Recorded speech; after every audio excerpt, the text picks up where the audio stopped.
Yeah. Okay. Hello, good morning. Good morning, ladies and gentlemen, fellow speakers. Good morning to all of you joining us online as well. It's a great honor and pleasure for me to welcome you all in Brussels at the occasion of the 29th International Wild Hamster Expert Meeting, both on behalf of the University of Ghent, as well as on behalf of our two other co-organizers, the Flemish Agency for Nature Conservation, Agentschap Natuur en Bos, and Natuurpunt, the largest nature conservation organization in Flanders. Ladies and gentlemen, what a difference a year can make. The last the two previous years, the COVID pandemic forced us to move the annual expert meeting to an exclusive online environment. The good news is that now this year we can finally meet in person. However, in order to ensure the broadest dissemination of our discussions, we opted this year for a hybrid event. So far for the good news. The sad news is that, as some of you or many of you are aware of, originally this meeting ought to have been organized in the beautiful city of Kiev in the Ukraine. Mikhail Rusin was found ready and prepared to host the expert meeting in the premises of the Kiev Zoo.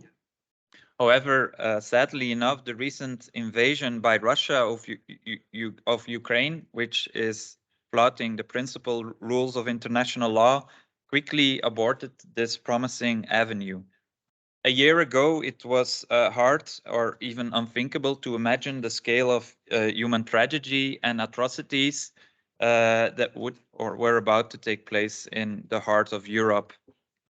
I therefore want to seize the opportunity to express our deepest sympathy to the Ukrainian people, to Mikhail, to those who have lost loved ones, to those who are injured, to those who are fighting to defend their home country against an unlawful invasion.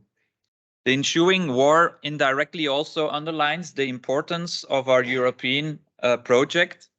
Article 2 of the Treaty on the European Union states that it's the Union's aim to promote peace, democratic values, and the well-being of the European people. However, Article 3 of the treaty not only mentions or includes people and peace, but also stipulates that the EU shall establish a high level of protection and improvement of the quality of the environment. And thus we arrive at our conference main protagonist, the wild hamster or common hamster. Once it was abundant, it was considered an agricultural pest on our croplands. Now it is being referred to as the European equivalent of the dodo. It is threatened with imminent extinction, which was further recognized by the IUCN's adding of the wild hamster to the list of species which are critically endangered. For me, personally speaking, organizing this event also brings back some childhood memories. One of my first encounter with the wild hamster was when I was very young, about 8 years old, and my parents bought me this book. It's a Dutch book on hamsters. I was particularly interested in golden Syrian hamsters, the pet store variant. But in this book, there was also a picture of the wild hamster. At the time, I was a bit astonished by the size and the looks of the wild hamster. I was startled. I found it hard to imagine that this rodent was still present in our croplands or in our, so to speak, in our backyard. But when I read the text, it is stated in Dutch, like in Europa komt in de natuur ook nog heel zeldzaam de gewone hamster voor. Deze is veel groter, ongeveer 30 centimeter lang en tot bijna 400 gram zwaar. Hij leeft in de buurt van korenvelden, de korenwolf. In Nederland komt hij alleen in Midden- en Zuid-Limburg voor. This is a book from the beginning of, I don't know, beginning of the 90s. So it was immediately clear that this hamster was a very rare species. And in 2010, in the meantime, I had become an environmental lawyer. I once took part in a monitoring session where we checked croplands for hamsters in the vicinity of Leuven, Bertem. This was one of the few remaining hamster populations we still had left or was left in Flanders. But that evening in August, we didn't find any hamster burrows, or at least we didn't find any active hamster burrows. So it was a sad story. In 2015, and in the meantime, I had started out as a PhD student at Ghent University, studying the legal aspects of ecological restoration. The Flemish government issued a first comprehensive species protection program to protect the hamster, the population that was still left in Widooje in Limburg. It has been a difficult journey to achieve the conservation and the recovery of this species in the Low Countries, in Flanders, in the Netherlands as well. Time is ticking, and if we do not act swiftly, the wild hamster will soon be completely gone and extinct. Even though a growing number of member states is putting efforts and financial means in the protection and the conservation of this enigmatic rodent species. So, of course, in order to come forward with robust and effective protection program, we need good science. We need to understand the legal framework which is applicable, the policy framework, the ecological background, the success stories, the failures that are being experienced with hamster protection across Europe. And this is the basic goal of this year's conference, the dissemination of this knowledge so that we can all learn from each other's experiences. And I hope that this program, so we have a 2-day program. Today, we will basically have the classic conference day. So we start out with some legal background on the wild hamster. Then we move to Flanders. How is the Flemish region dealing with the protection, the conservation of hamsters? What are the success stories? What are the failures? Then we gradually move to our neighboring countries. We have some interventions from France, from the Netherlands, and also from Germany on their experiences with hamster protection and conservation programs. And in the afternoon, we opened the floor to a wide array of topics that are directly or indirectly related with hamster ecology and research in this regard. So I hope that these 2 days will give us some positive vibes, that we are able to share our valuable knowledge, and that we can still help each other to achieve the ultimate goal, that is to protect this enigmatic rodent species, this keystone species in Europe. Lastly, I want to express a word of gratitude to Veerle and Farah, who are sitting in front here and helped me, and also Steven, who is sitting, where is Steven? There, who also helped us out with the practical organization of this 2 days conference. So thank you. And I will now start the conference with a quick intro on the legal protection that is tied to the wild hamster.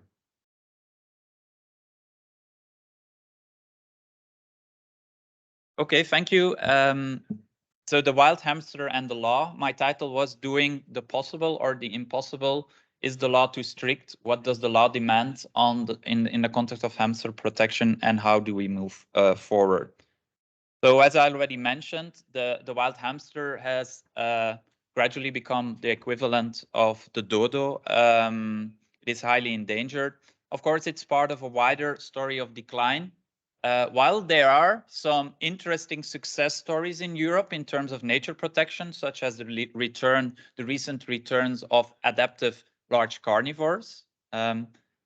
The latest evaluation, the Nature report of the European Environment Agency, has shown that there is a gradual decline, especially when it comes to farmland nature. And we also see that the range of the distribution of the wild hamster, specifically in Central and partly in Western Europe, is increasingly being reduced throughout the past decades. So what used to be a very common species has now turned into an exception.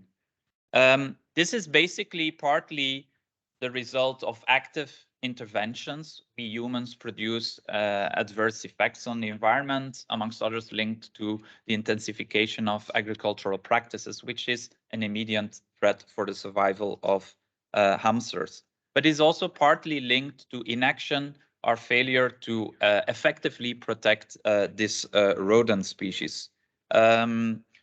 Throughout the past decades, efforts have been undertaken to protect the species in many countries. But in spite of the money that is being spent, and it's always hard to motivate spending money on the protection of a rodent species, one might conclude that many of these programs more or less come down to deathbed conservation because they struggle with achieving more ambitious population recovery targets. And then the question arises, who will miss the wild hamster anyway, apart from us, perhaps? I mean, if you look at the headlines of the press throughout the past decades, in the Netherlands, for instance, the hamster reached the headlines when it was capable of temporarily blocking a project development. In Germany, it's a bit similar, and in France. So not many people perhaps will miss the hamster. And as a kind of paradox, it turns out, and I also get this remark sometimes, why should we still focus on protecting hamsters in their agricultural environment when success stories from Vienna, or at least recent experiences in Vienna and other cities in Central and Eastern Europe, show that the species is highly adaptive and can adapt to urban environments to some extent. So from a legal perspective, of course, the question might be raised, yeah, okay, but the wild hamster is a strictly protected species. So what does this exactly entail? So if we talk about legal protection, we have to refer to the EU Habitats Directive.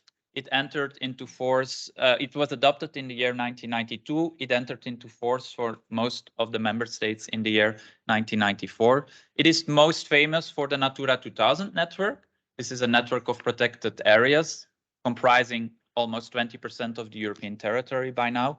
But it also includes some provisions that are targeting the protection of endangered species, also outside the context of designated sites.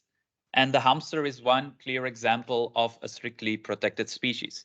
If we now take into account Article 12 of the Habitats Directive, it includes a list of activities that are banned vis-à-vis these protected species. You cannot kill them deliberately, you cannot disturb them deliberately, and you cannot deteriorate their resting and breeding sites. These protection schemes apply, in theory at least, on the whole territory of the member states, so both inside as well as outside protected sites. You can only derogate from it if you apply a strict derogation clause. So it's very restrictive. You have to motivate that there are no other alternatives available. You have to motivate that your project is linked to a project of public interest, overriding public interest. And you need to include the necessary compensation measures if you want to destroy, for instance, hamster burrows in the context of a project development. And if you look to the guidance of the European Commission, this is being viewed as exceptional. So it should never be the general rule. So why didn't we succeed in saving the hamsters? I think it's also partly linked to some global failures when it comes to strict species protection. If we take into account the cases that have ended up before the European Court of Justice in the context of the Habitats Directive, and we specifically focus on species protection, we see that many member states, including Flanders, for instance, didn't immediately explicitly translate the requirements in their national or regional legislation. I gave here an example of one of the first cases that ever ended up before the Court of Justice in terms of species protection linked to this was a Greek case linked to the protection of sea turtles on beaches. And there the court noted, well, you simply didn't implement the Article 12 and 16 in your legislation. But it's not only about this refusal to implement the wording and the articles of the European law, it's also linked to the application. There is a big difference between law in the books and the law on the ground. And also in this Greek case, for instance, the European Court noted that even at these sites where in theory sea turtles were protected, that in practice the Greek authorities didn't care about the protection schemes and didn't apply them. So they didn't prevent degradation.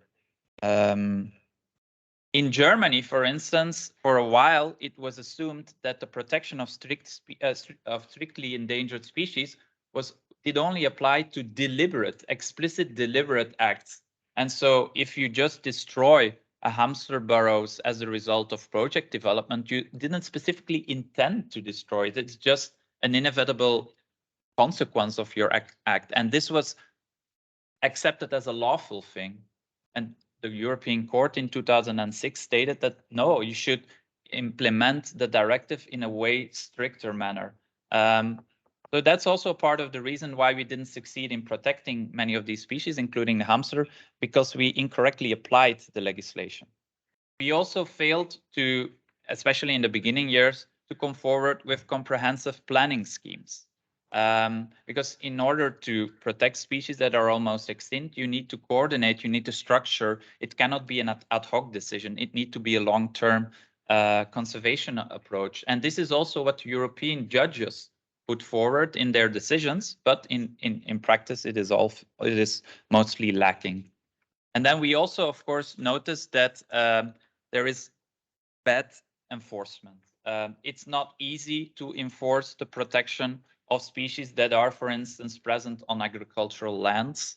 Bad enforcement is an issue that is rife when you talk about general nature protection law, but it is specifically damaging in the context of species protection. And for instance, again, referring to Germany, up until the year 2006-07, it was even impossible for German nature conservation organizations to simply go to a national court when you see such a case of bad enforcement, because they didn't have standing. Luckily, this restrictive view on standing has now been abolished, and environmental NGOs, according to the Aarhus Convention, can go to court in order to enforce EU nature protection law. But it did take a while, and in the meantime, a lot of decisions were taken that were not reviewed before courts, and so species further disappeared without there being any fuss about it in court. Of course, the protection of the hamster and our failure to do so also is linked to legitimacy issues linked to EU nature conservation law. For instance, there is the shifting baseline syndrome. It's very difficult sometimes to really perceive the degradation of nature. We always want to get back to the nature that we encountered in our youth. But for instance, for current generations, many young people will no longer be familiar with the fact that we had this rodent species on our croplands. So why would they care about restoring it anyway? Also, the European Commission is not really adamant when it comes to hamster protection. Okay, in one specific instance in France, 15 years ago, it sued France, and France was condemned by the European Court of Justice for not doing enough to protect the wild hamster in the Alsace. But other member states were not put before the court because of different reasons. So the European Commission cares, but at the end of the day, also nowadays, there is no clear intent from the part of the European Commission to launch new infringement cases when it comes to hamster protection in Europe, whilst the species is not doing very well. And you even notice that even the fact that sometimes a member state is condemned before the court does not help. We, or sometimes NGOs, strategically also use the argument, but if you do not apply the condemnation, the verdict, you will receive a fine by the European Commission of millions of euros. To be clear, this has never happened before. In the context of hamster protection, no member state has been fined for not properly protecting hamsters. But it's a strategy sometimes used to say, yeah, but you can ultimately, in theory, you can receive a fine. You will have to pay a fine if you don't do enough. Ambitions are set too low. That's an often recurring theme when we look to hamster conservation plans. It's, politically speaking, not very easy to motivate that you're going to spend several thousands of euros on the protection of a rodent species, while ecologically speaking, sometimes it does make more sense to include more robust habitat and population targets. So this is also the Achilles heel of many conservation efforts. And thus, many conservation efforts ultimately only succeed in staving off or halting imminent extinction. But this then again becomes an argument for critics of hamster protection to say, why do you still spend money on it? Because you don't succeed in achieving your targets. So it's kind of a vicious circle. And then we haven't mentioned the European Common Agricultural Policy yet. It is somehow ironic to note that from one side, the European Union wants member states to protect species that are linked to good functioning agricultural habitats, but at the same time, it is giving subsidies for large-scale agricultural practices that go against the objective of European legislation. So it's a matter of aligning the Habitats Directive with the Common Agricultural Policy with the the EU Habitats Directive, and that's a very difficult exercise because there's a lot of lobbying going on when a new CAP is being negotiated. So it's a very difficult topic. So let us now turn to the more legal side of the argument of the hamster protection. What is now effectively required by EU law? And recently, a couple of years ago, we had the Vienna hamster case, a ruling on the protection of the hamster in the urban environment. And there the court gave some clear indications on how far in practice that hamster protection should go. It stated that, temporarily speaking, not only active burrows are protected, but also burrows that are currently not occupied whenever there is a chance that the hamster might return. Territorially speaking, the term breeding site is not confined to the burrow itself, but also includes the wider environment, because it does not make sense to merely protect the burrow if you don't take into account the wider environment of the species and you degrade that. And thirdly, and this is also very important, the court in the Vienna hamster case also stated that the protection does not only apply to big interventions in nature, but also applies to gradual deterioration, the so-called death by 1,000 cuts scenarios. So also the gradual progressive reduction of the ecological functionality of burrows might be tackled through Article 12 of the Habitats Directive. But this is mainly about passive protection. The question is, we should go beyond passive protection. This is and a good legal case can be made for that, because it's principally the objective of the Habitats Directive to achieve a favorable conservation status. You need to do more than the status quo if a species is almost extinct. In the French hamster case, this was also underlined by the European Court. It stated that France should do as much as saving or recovering the hamster populations and to ensure that they are viable in the long term. So this is clearly underlining that we need to go beyond protection. But how far should we go? I already mentioned the notion of favorable conservation status. I know it's a scientific topic. I mean, it is defined in the Habitats Directive. It is stated there that there is a favorable conservation status when the species is a viable component of its natural habitat. The question is Is that still the case in Europe with intensive agricultural practices in general? And it should be probable to maintain or continue at a sufficiently large habitat to maintain its population on a long-term basis. So here you already have a lot of debate. What does that precisely entail in terms of habitat restoration, in terms of population targets? This is here, science need to step in here. Of course, it's not necessarily to go back to historical levels. We do not need to go back 100 years in time, but at least you should ensure that there is sufficient habitat and population in order to achieve this favorable conservation status. In the French case, the court noted that there it was needed. I mean, there implicitly the court stated you need at least 1,500 individuals. You need at least 600 hectares of contiguous suitable land. So these are terms that can be taken into account there. Then the question is, Article 12 of the Habitats Directive does not explicitly talk about repopulation, about reintroduction. It is mentioned in the Habitats Directive in Article 22.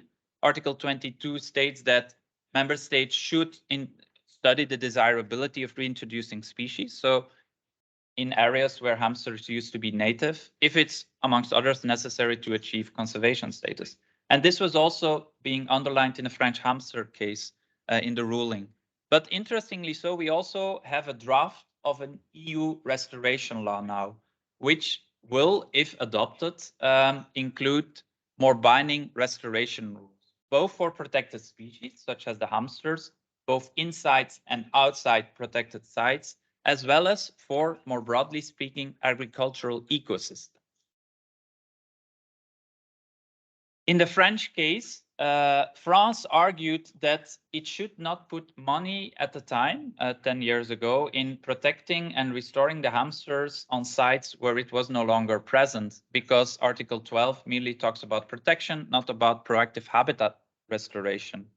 Ultimately, the court disagreed and stated that the focus should also be on restoration and repopulation, also in areas where the hamster is not present. But this has long been a debate amongst lawyers and also used by member states as an argument not to do more in terms of protection. With the new restoration law, if it will be adopted, currently it's just a proposal of the European Commission, it is clear now, it is 100% clear that these restoration efforts will go beyond protected sites. Also in the Vienna hamster ruling, it is, amongst others, stated that also areas which are currently not occupied can still be relevant for restoration. So the recent decisions of the European Court in the protection of regarding the protection of the hamster in an urban environment can also be used as a lever to, for instance, force governments to do more in terms of restoration close to existing hamster burrows. If you look to the new restoration law, there it is stated that by 2030, effective restoration measures should cover 20% of the territory, both land and sea of the European Union. And by 2050, all ecosystems in need of restoration should be covered. This is a very progressive target. Often also at member states level, the question arises, legally speaking, do you need to have binding measures, or can we just conclude voluntary agreements, and so on and so forth, because it is important, of course, to achieve collaboration of agricultural, of farmers, and so on and so forth. The EU directive is not explicit in this regard. It merely states that it is up to the member states to protect and recover an endangered species. But the EU Commission in its guidance states that in any event, you should have a bedrock of binding rules. And of course, this can be complemented with voluntary agreements. So it is up to the member states to defend and to make sure that whenever it puts forward a conservation program, it is not exclusively dependent on voluntary measures if, for instance, a species is threatened with imminent extinction. Also in the EU restoration law, it is now stated that member states will have to come forward with binding national restoration plans, which are very detailed, and the content of these restoration plans is included in this draft draft EU restoration law. So in any event, this will provide with even more clarity. Of course, sometimes also politicians then use the argument, yeah, but if we need to protect more habitats, or restore more habitat, this will have a negative economic effect on farmers or on other economic sectors. Is that an argument that, legally speaking, is of any relevance? I would say yes and no. Article 2.3 of the Habitats Directive states in general that whenever you implement conservation measures, you need also to take into account social, economic, and cultural requirements. But at the end of the day, and you have some clear rulings of the European Court of Justice, it is clear that economic costs can never be used as an argument to let a species go extinct or to allow for the destruction, the irreparable destruction of a Natura 2000 site. So basically, ultimately, the conservation objective always trumps economic short-term arguments. What is also noticeable, legally speaking, is that this restoration duty, which is there in existing law, but also will even be more prominent in the future EU restoration law, if adopted, that it can also be enforced in court. So it is clear that, for instance, NGOs now, if a member state fails to undertake sufficient measures to protect and restore hamster populations, that as in similar ways as is done in climate cases, the Urgenda case in the Netherlands, the Klimaatzaak in Vlaanderen, that you really can enforce this positive duty to restore an endangered species. We have some precedents in this regard. I think in the Netherlands, there once was a case regarding habitat restoration in 2011, the Rechtbank van Den Haag, on eco corridors for wild hamsters. And there was also a case in France, in Toulouse, where the French government was condemned because at the time it was not doing enough to ensure that the brown bear was brought back to a favorable conservation status in the Pyrenees. So we have precedents, and it is possible. Restoration-based strategic litigation in court is no longer science fiction. Then ultimately, and sadly enough, it's not only a theoretical consideration. What if, in spite of all these efforts, you don't succeed? Can, for instance, member states now say, yeah, we've put so many efforts in saving the hamster, it's just simply not possible?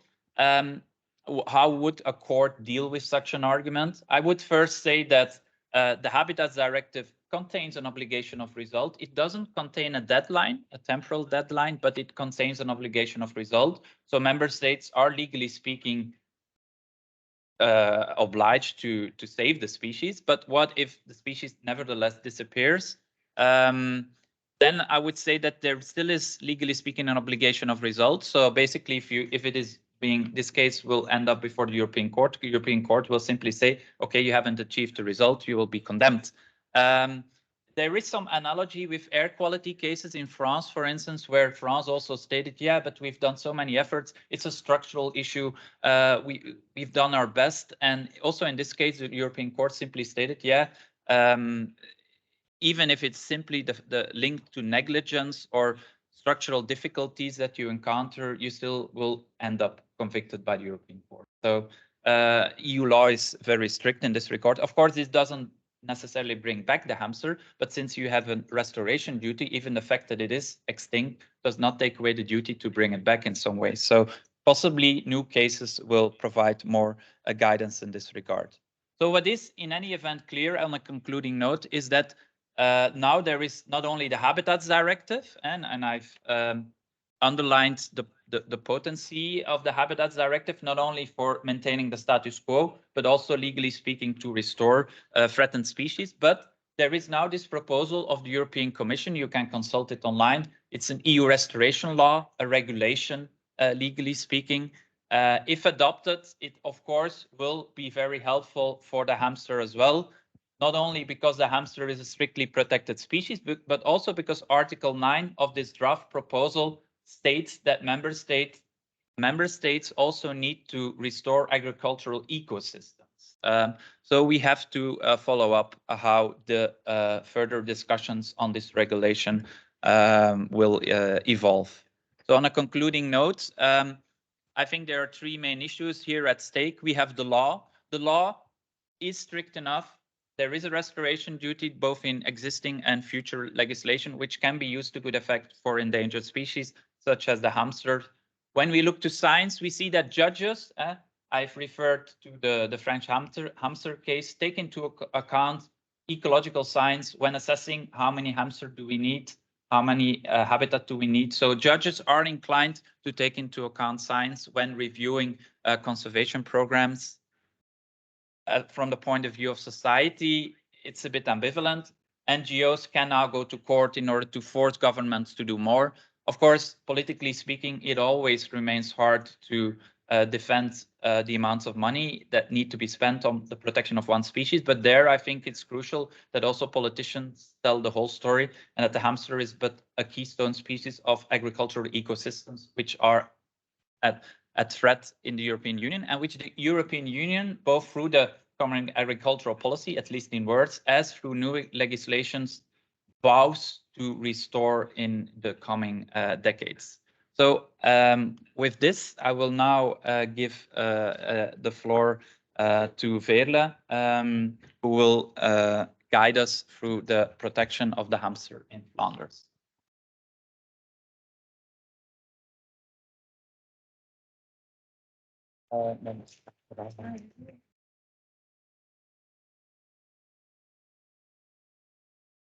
So questions we do afterwards. For all those who following from home, if there are any problems, put it in the chat and we'll look at it. Very new for me too, to a hybrid meeting like this. Louder? Maybe when I speak in the microphone, it's better.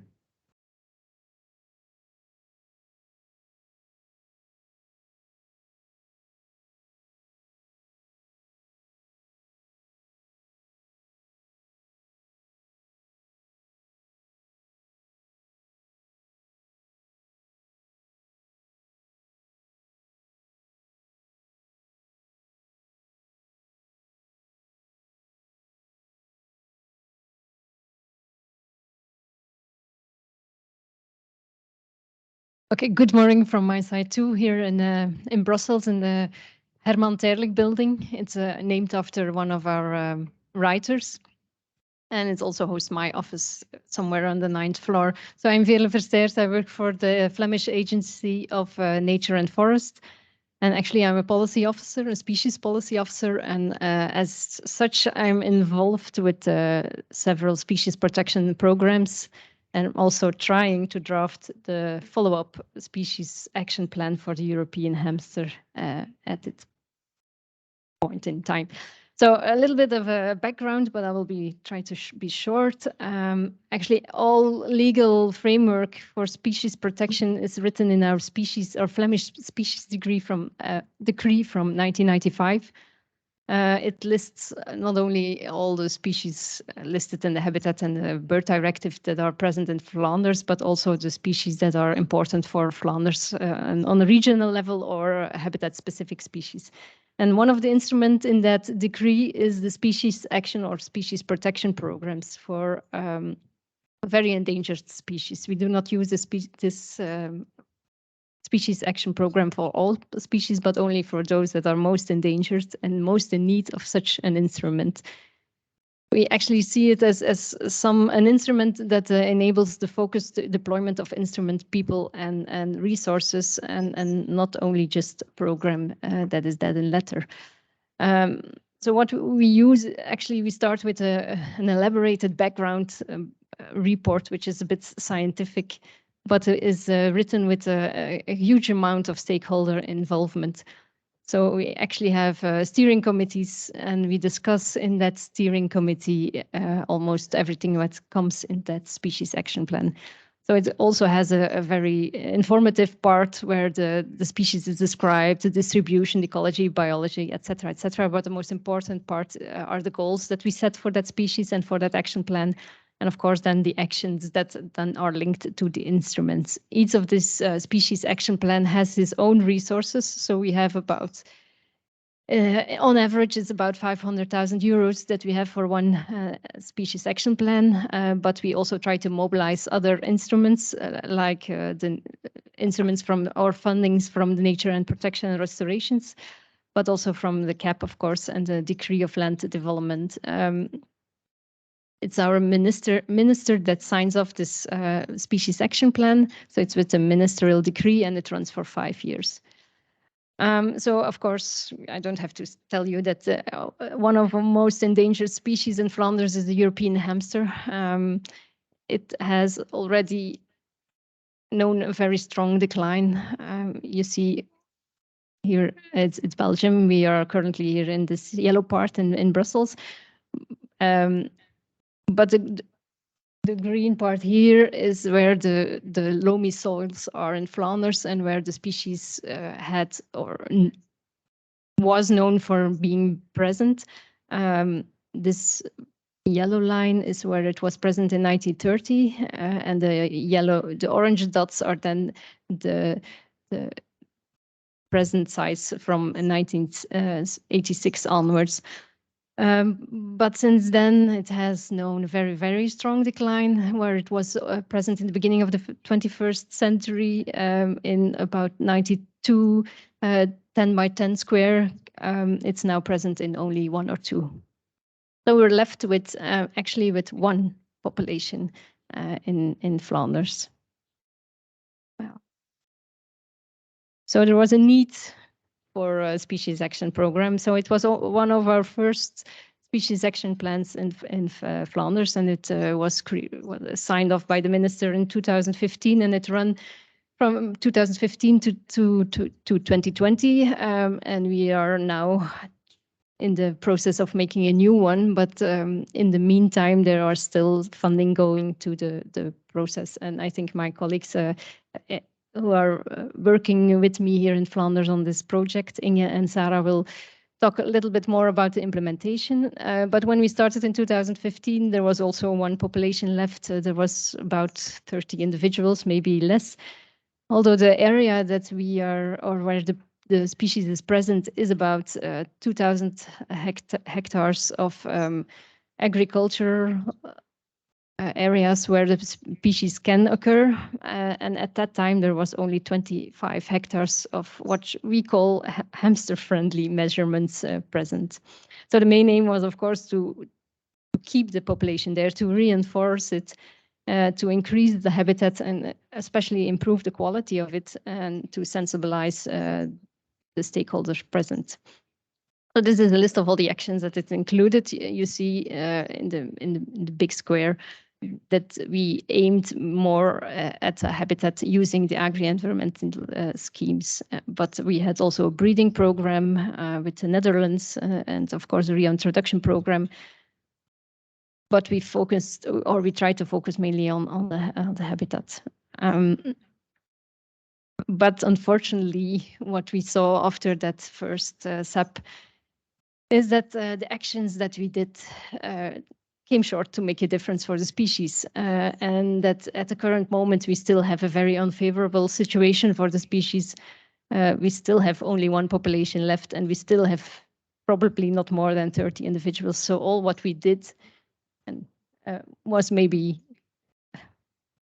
only a drop on in the sea, but we kept the species, that we can say, of course.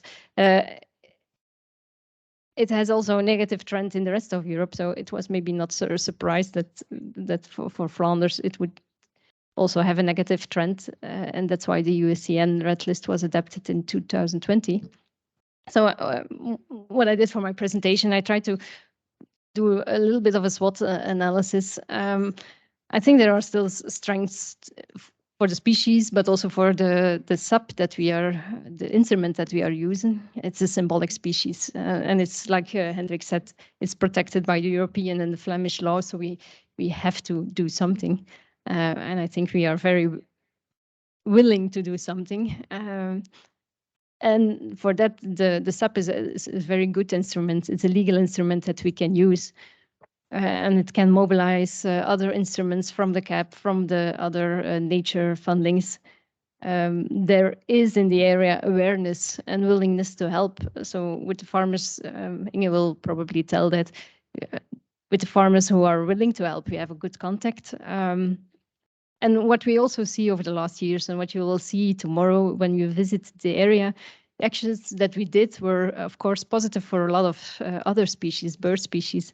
So for the ecosystem in se, it was a good thing that we did what we did. Although for the hamster, it was less effective. And Widoje, where the species is present, is still a small-scale landscape. So there are many opportunities for the species to thrive there.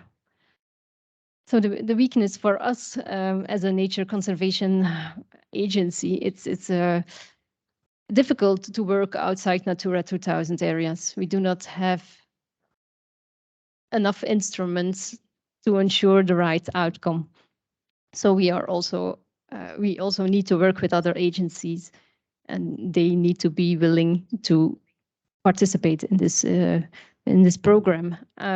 What we also saw from the last SUP, that information exchange was not always very good or effective or efficient. So when you're working with a lot of agencies and a lot of persons and people in the field, it's difficult to form one front and to exchange the information that is needed to progress. So we'll try to work on that. And although it's a protected species, there are law enforcement gaps, especially outside Natura 2000 areas, which is something we are working on, but it's not easily to be solved. So the measurements that we took in the area are specific agri-environmental schemes. So they are based on goodwill, and they're work for 5 years, but afterwards they are not committable. So the sustainability is also questionable. Last time we had hamster-specific agri-environmental schemes, but in the new CAP there will be none. So it's a big question mark if what we will do with that. There's also a little bit of flexibility, especially in the new agri-environmental schemes. But in the previous one, there was very little. It's something that Flanders decides that they are very rigid, and we cannot make the changes or the adaptation that the species needs. Often that there are small changes, but it's very difficult to implement them in the area because it's small scaled. There are a high number of landowners. So I think Inge contacted them almost all. I think, yeah, she did. So it was a huge work. Many of them agreed to do something. But I think we reached the number of participants that we can possibly reach. So it's a question mark how we will get the other landowners also involved. And then there are, of course, knowledge gaps. And I think Sarah will talk about that on the reproduction success and the survival of the species, what is going on there in the Flemish fields. So there are, of course, opportunities. I think the first SAP showed that we do have to do something different. And I think everybody is on the field is now getting aware of that. Also, the politics are getting aware of that. We need a more ambitious plan. That's clear. If we want to save the species, we will have to do better. There are maybe different financial instruments available. Well, there are different financial instruments available, but we need to find out how we can use them in this area. Of course, since the first SAP, the EU biodiversity strategy, the new CAP and the farm to fork strategies were implemented. So there is also a little bit of European enforcement on that part. We have also now the programmatic approach to the nitrogen problem, which is a big thing for us. And there will become money available through that program. So maybe there is also money available to do something in Widoje, maybe to buy land. All these things are things that we need to look into and that we're thinking of. And of course, maybe there's European collaboration also possible. There are good examples from the other countries. So I'm looking forward to hearing the presentation afterwards. I'm also looking forward to talking to you. So I'm glad that you're all here. But of course, the species faces many threats. The loss of habitat and its quality is still ongoing.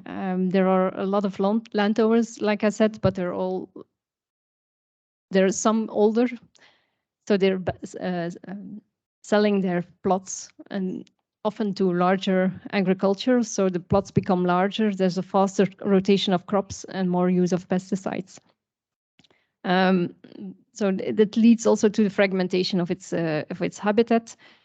The quality improvement of the area was good for some birds, but that also included that the predation was higher, and for a species at the brink of extinction, all predation that is ongoing is one predation too much. There are questions about the low nutritional value in the area, if this links to the reproduction success or not. Of course, the last few years we had also very dry summers or then heavy rainfall during summers. So climate can also be one of the reasons why the SEP was not a big success. It's a long process to draft a new SEP because of the stakeholder involvement. So that's also a threat. We are now 2 years after the ending of the first SEP, and we are aiming to get the new SEP next year. So it's a big gap. There are things ongoing on the field, but too little to make a difference again. It's for the moment there are no long-term solutions for the species or for the protection of the species in the area. And as last I put that although we have a new CAP and we have a new environmental schemes, they seem less attractive to farmers. So that might be a big threat in the future too. So the challenges that we face are multiple. We're thinking about how to boost collaboration and more involvement from all stakeholders. So we need maybe a better follow-up and support structure. So the information exchange goes also smoother. These are the things that we're thinking about in the new SEP. We need a better communication and community building, probably. And one of the challenges is also to work towards a long-term solution. We're thinking about an area-oriented approach to have more coverage, more measurements in the right place, and not everywhere distributed. But we might need also more instruments that are really for the species. And alongside with that, they're also important for the farmers. So I think we also need more support for the farmers, not only financially, but maybe also administrative. Maybe we should think about a business model that is a hamster farmer. So these are the things that we are struggling with, and we're trying to find a solution. And I think we also need more research and monitoring. And I think Sarah will then explain that. So that was a bit about the last SEP and the new SEP. So I thank you for being here and thank you for your attention.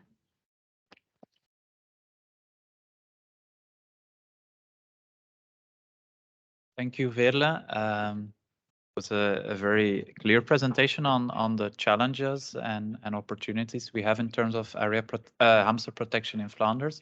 And now we will have even more input from the field. Inge Nevelsteen is hamster area coordinator of the hamster project, has been coordinator for the past 5-6 years during the species action program, and she's thus the very appropriate person to talk about the challenges and opportunities that she encountered when implementing the action program that was adopted at the Flemish level on the ground. So Inge, the floor is yours. Just try to find your presentation.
since we have some issues finding the presentation, in the meantime, we can perhaps already leave some room for. No, we have it.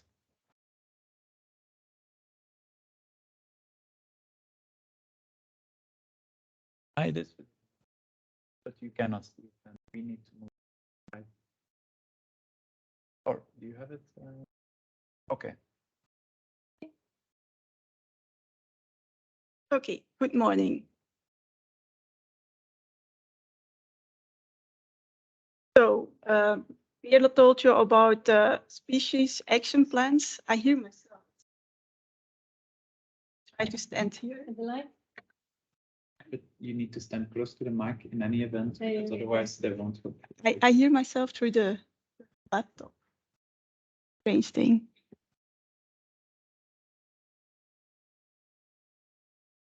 Okay, so I started working. Yeah, this is better, I think. I started working for the Species Action Program for Hamster in 2017. And that year, I met a lot of you for the first time in Russia.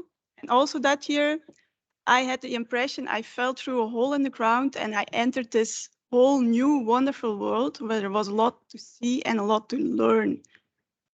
And I still have the impression sometimes that I go through that hamster hole. I go through the hamster hole in my imagination.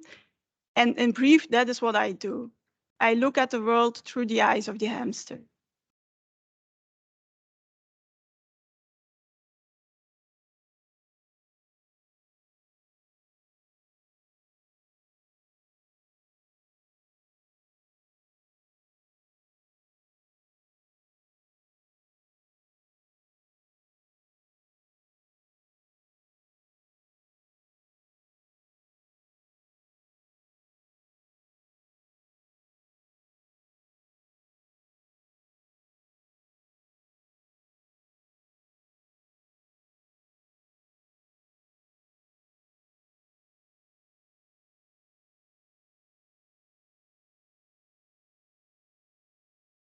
Okay, so I work for a small NGO. The SAPs are government material, but they commissioned the role of an area coordinator to be. The gray part is where our NGO is active, and our NGO works around programs. I hear myself, it's a strange thing. Projects in the landscape, and we work with actors. All the stakeholders are member of our organization. Perhaps Deel will give us a couple of minutes to sort out this technical issue, and in the meantime, we leave questions already. Okay. It will be more helpful because otherwise you'll. So we've had already 2 presentations. Do you have already questions? Is everything clear? Because basically, I told the legal story of the hamster, but apparently in many member states, the hamster is not doing well. So I also have the question: is that related to the fact that NGOs are not going to court or don't know the possibilities of going to court? Is this restoration duty, is that sufficiently clear that there is a legal duty to do more than status quo? How is it being perceived in your countries?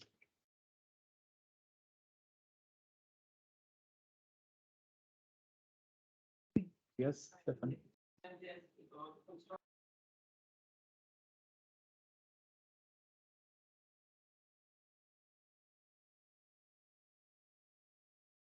Yeah, but that's indeed. The mic. So Otherwise, the people online cannot hear you. Okay. perhaps Funny thing. Yes, so my question was, what I said was that when it's about construction work, then people do go to court, so NGOs, but we can't go to court because we should protect the hamster or know how to do it. But is that also the case in other countries? Because I mean, it's one strategy to go to court when a project is threatening a hamster burrow or a hamster site. That's like very passive, and that's like what is still left. But are you aware that you can also, like, you know, you have in Maatzaken climate cases where now courts are indeed stating that you need to also take positive actions toward climate change, but you have similar cases in terms of strategic cases, more not ad hoc focusing on one specific location, but more broader picture. Do you have any? I mean, in the Netherlands, there was one case. I found it back. It's from 2011, in Dazambo. Has there been any follow-up in the Netherlands on that case? Is anyone aware of that case?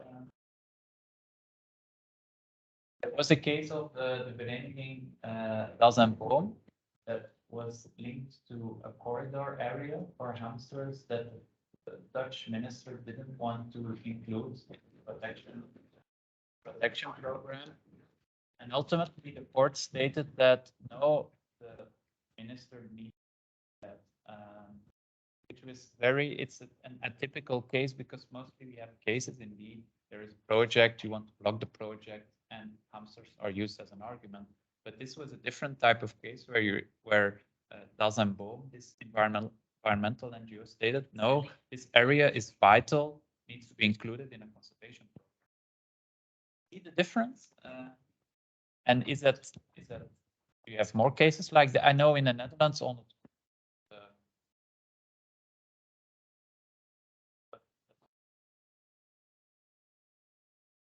Yes, we had a case from the highway A73, A73. It was below this, between Roermond and Maastricht. And in that area, there were in former days hamsters and also possible hamster land. And also in that area were some, projected areas where hamsters could be released. Yeah. They were already distincted in that area. So they made over this highway special bridge for hamsters. But it's still there, but it's kind of the bridge was between the fields over the highway and then the railway come, but it was not over the railway, so it stopped over there. Ineffective. So yeah, and in 2011 it was already clear that hamsters were not more in that area, but on other places they also had to make hoe heet dat?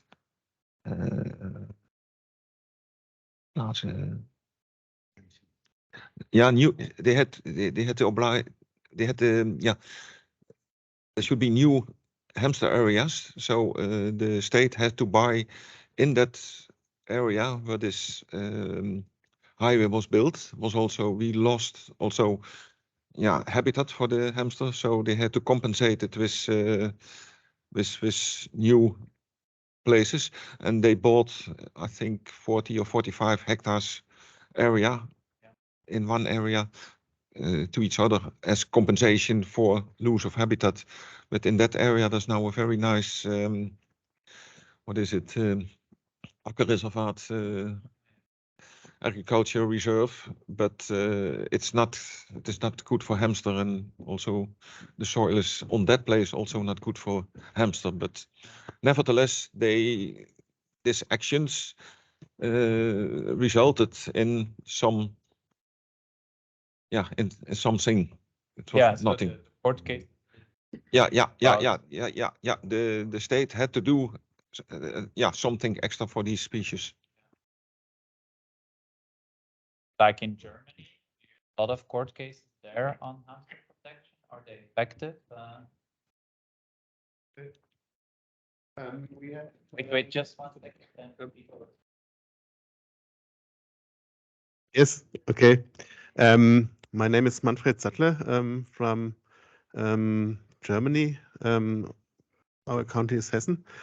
And we have in the last time the problem with construction areas, and they use these continuous ecological functionally measures because 2017 they have a new law to surround this this strict protection, and so this continuous etiological functionally measures. I see one problem, because you need to have the Barrys as how could I say, as an instrument for this measurement, but I don't know anyone who is able to dig a Barry or something like this, because you need this Barry when you have this CEF measurement. But these measures are, you refer to ecological functionality measures. Yes. Are they being used just to as an argument not to apply for a derogation? But in principle, Yes. if you destroy even an existing or even a potentially existing burrow of a hamster, Yes. you cannot do that unless you apply for a derogation. But these ecological functionality measures are often used as an argument to say we're not going to inflict a lot of damage on the burrows. We will destroy some of them, but we will recreate others, and so we don't need to apply for a derogation. Is that the way it's? Yes, yes, but you cannot create a burrow of a hamster, and I think it's one of the super important piece of this measurement, and you can do it by birds who breeding in tree holes or anything else. You can make an artificial living place, but not with hamster. So the hamster is not flexible enough to, because he have to dig by himself a burrow, but this is not possible in this measurement, and it's almost not possible that this hamster use other berries from other hamsters. It's make no sense. But then the practice is basically unlawful, as you describe it. But has it ever been brought before a court in Germany? That legally speaking, this practice? There are, I think, different things in court, but not decided in this time. They're we still waiting pending. for, and but it would be nice to have an explanation from the experts that it's not possible to use this continuous etiological functionally measures for the hamster. Yeah. Yes. I think the most crucial argument there is not legal, but even just scientific. If you can, and if you have information that the species, whether it's a hamster or another species, is basically not reacting to the measures, then this is a clear indication that the preventative approach is not working, and you should apply for a derogation, because then you destroy and you don't have the required certainty that the measures that are linked to the population will have any effect, positive effect whatsoever. So this is against precautionary principle. If you have doubt on whether you will succeed in protecting the species, the answer from the EU law is that you should deny the permit application and apply for a derogation. But often the derogation is being viewed as something very complex, and you cannot easily obtain it. So what the practice often resorts to stating, oh, with ecological functionality measures, it will all work out. But so that's legally speaking a very interesting point. And also practically speaking, it is very crucial.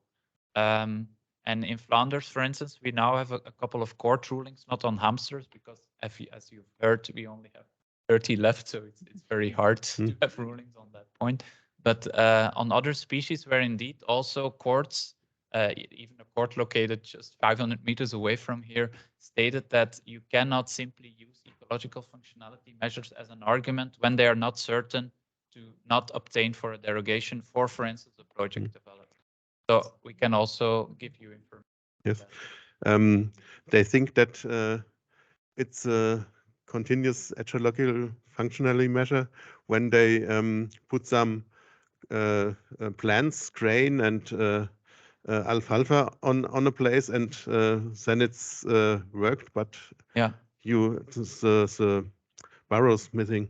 But the baseline is that it shouldn't only work in theory, it should also work on the specific location that is Yes. being affected. Okay, thank Hmm. you. In the meantime, the technical issues are solved. I would say, Inge, just restart your story. That will perhaps bring us back to your Alice in, or was it Inge in Wonderland dream? Yeah, so I was telling, I still look to the world through the eyes of the hamster. And the NGO I work for, our members are all kinds of stakeholders who work in the landscape.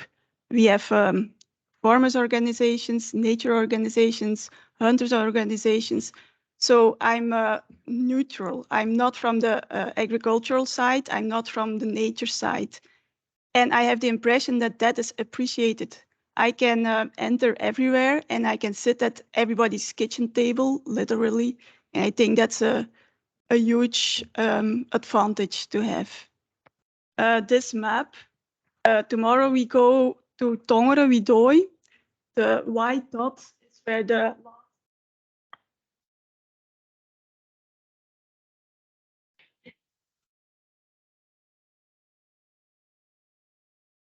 okay, this is the perimeter where hamster can live, but in reality, this is the eastern side. The colored plots are the plots where there were AE schemes in 2020, and it's actually a really small area where we still find hamster burrows. To give you an impression, I don't have a pointer, but go across up when you go across on the upper side, it's only 2 kilometers wide, so it's really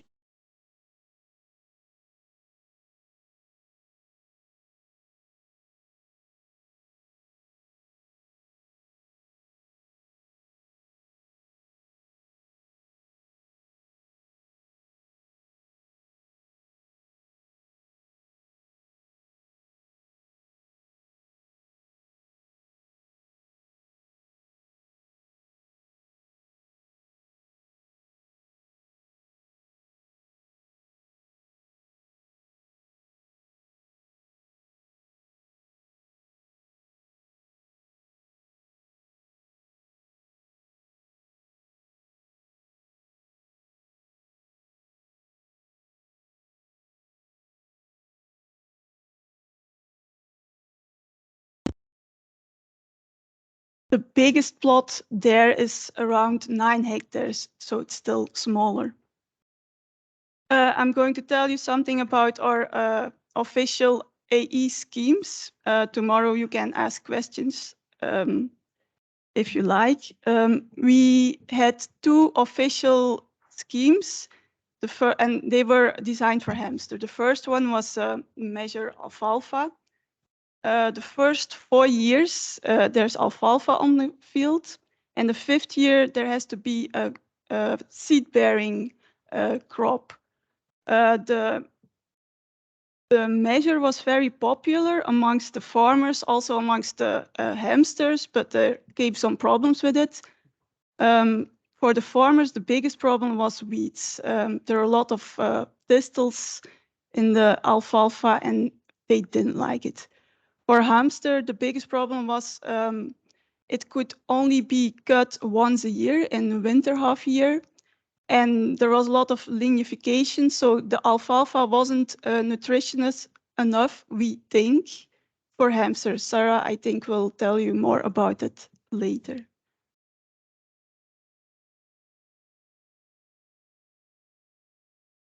Then the other official measure was a hamster-friendly aftercrop. It had to be sowed after an early crop, and in our area, that's usually winter barley. It had to rotate along with this crop, and in the mix was mainly Japanese oats. And you notice I don't have a picture of the measure in my presentation, and that's simply because there was not one contract closed. Maybe I can tell why farmers wouldn't take this measure. It was because farmers, they didn't like to think 5 years in advance. They didn't know what they were sowing 5 years from now. And I also told you there are a lot of farmers in that area. So there were not a lot of farmers which had 5 plots in the perimeter. So they needed 5 plots within the perimeter to make their rotation. And there were not a lot of farmers who could do that. Then there are some schemes not especially designed for hamster. They were more designed for farmland birds. This is one of them, fauna food crop. And as you can see, there are it's a seed-bearing crop, but it was not dense enough. I could see my feet when I was standing in them. And we saw that hamsters crossed those plots, but they didn't stay there in the summer half year. They did like, however, this plots during winter, and they used it for their winter burrows.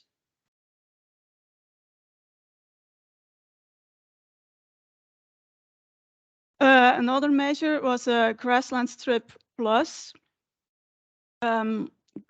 Grassland, perennial grassland, mixed with herbs.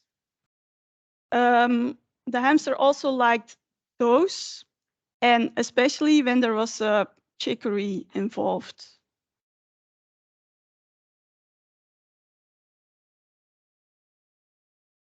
Then, so we had 4 official AE schemes. Every year I had a small budget for some other actions. And the first thing I tried was calling the farmers and ask if I give you a free seed mix, I deliver it to your door, and you sow it as an after crop after the early crops. Would you do it? And the first year, not a lot of farmers wanted to do it because Japanese oats, they didn't know what it was.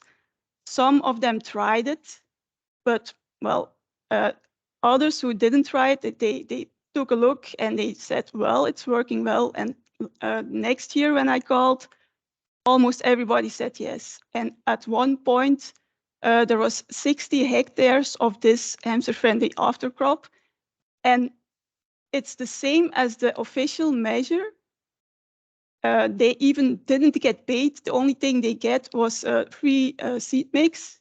But because it was only for 1 year commitment, it was easier for them to do it. So they didn't have to think about 5 plots in the future where they could sow it, use a seed mix. So that was a thing that was working. Only thing with this, the biggest problem is the dry summers. It was difficult to get a seed into the ground. And this is in 2020 in October.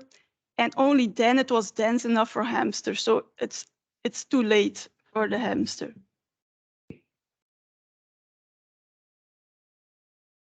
Another thing we tried is the Dutch stripper header. The contractor who works with this, there's only one, lives in Maastricht. It's only 30 kilometers from where we work. So it was easy to get them to our place. It was a good measure, but there were some problems occurring. Farmers who went along, they couldn't use this plot anymore to deposit their manure, and a lot of farmers had problems with that, so they didn't want to try it.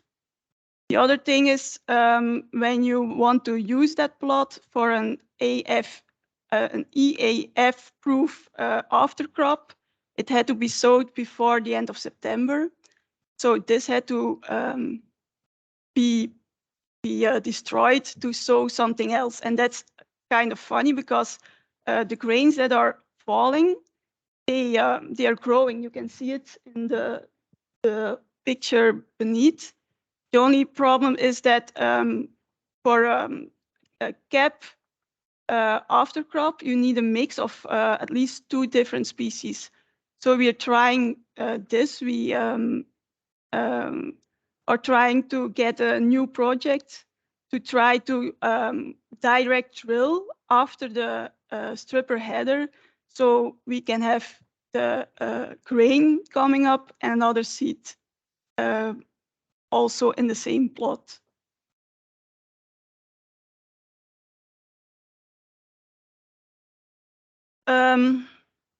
The seed mix we used for the free seed mix is grain mixed with fodder pea, fodder radish, and sunflowers. We also used one of those plots to release some hamsters, and Sarah will tell you hamsters like that. And I think it's because we made a mix with different structures, going up, intertwining structures, overhanging leaves. And the other thing, we made a mix of different grains, protein-rich grains, fatty-rich grains, and normal wheat grains. So this worked out very well. Last year, with the rain, a lot of wheat was laying down, and I had the opportunity to buy some of those plots. That was also beneficial for hamster and also for other farmland birds.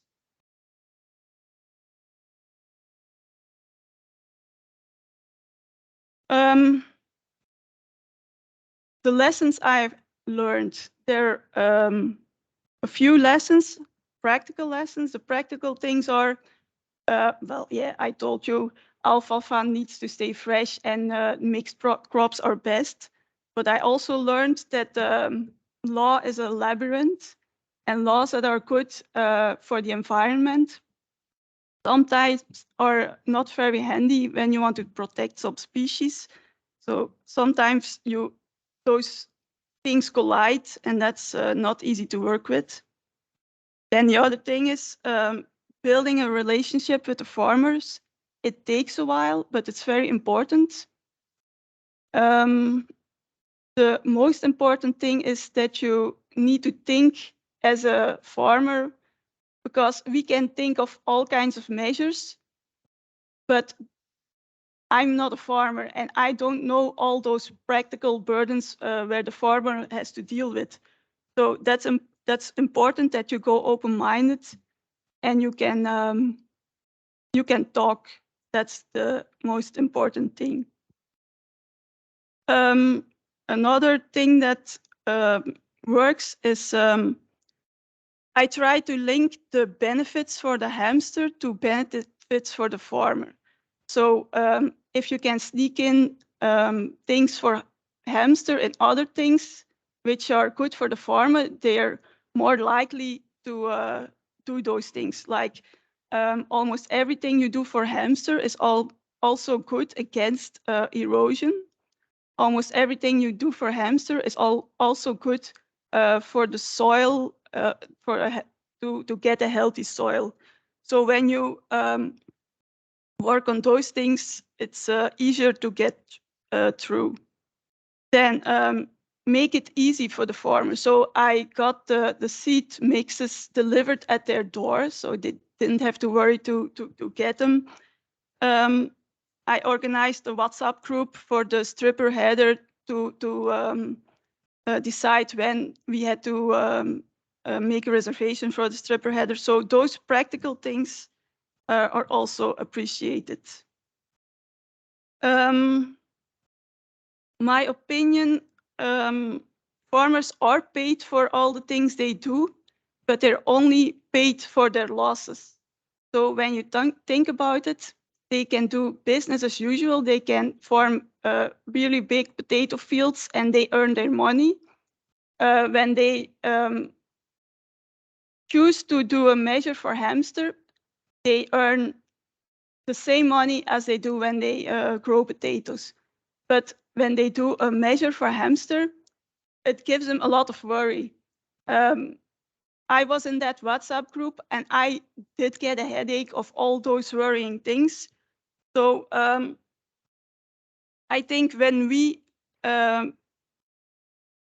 ask the farmers to do something for nature and the environment, we have to pay them also for that extra headspace it takes them.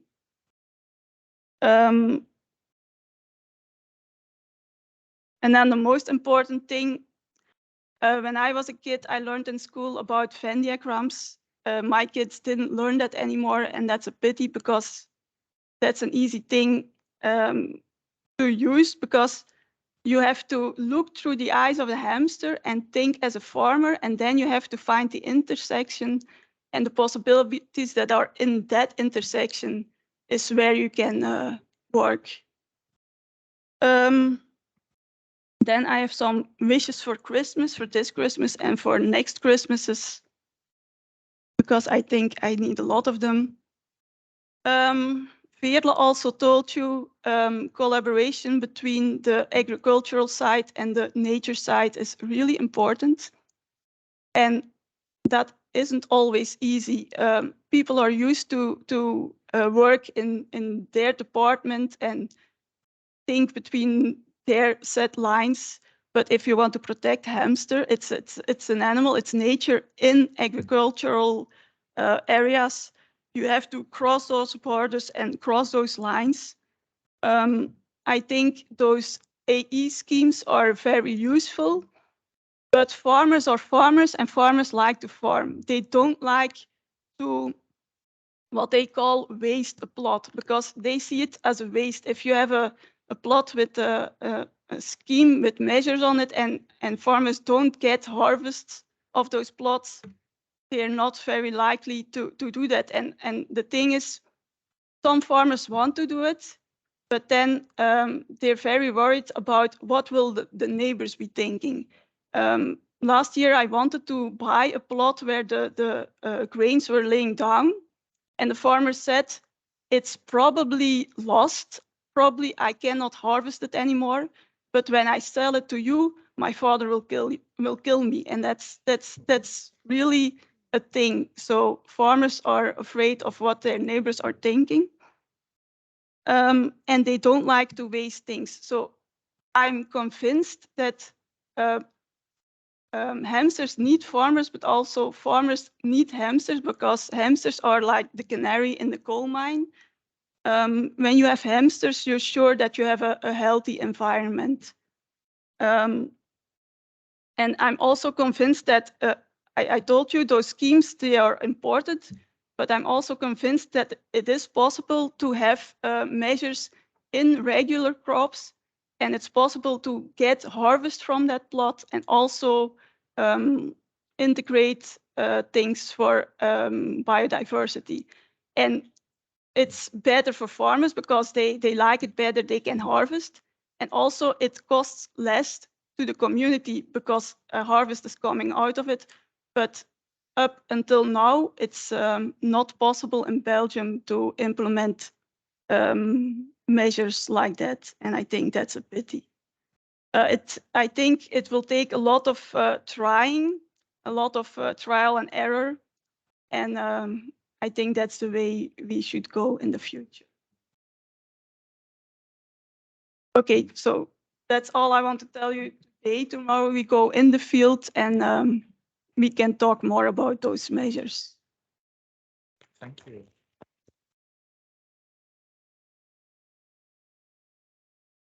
Thank you, Inge. If you just want to stay there for 1 minute, I think it was a very insightful presentation. Indeed, we need to learn to think both like hamsters and farmers, and it's sometimes very difficult to combine those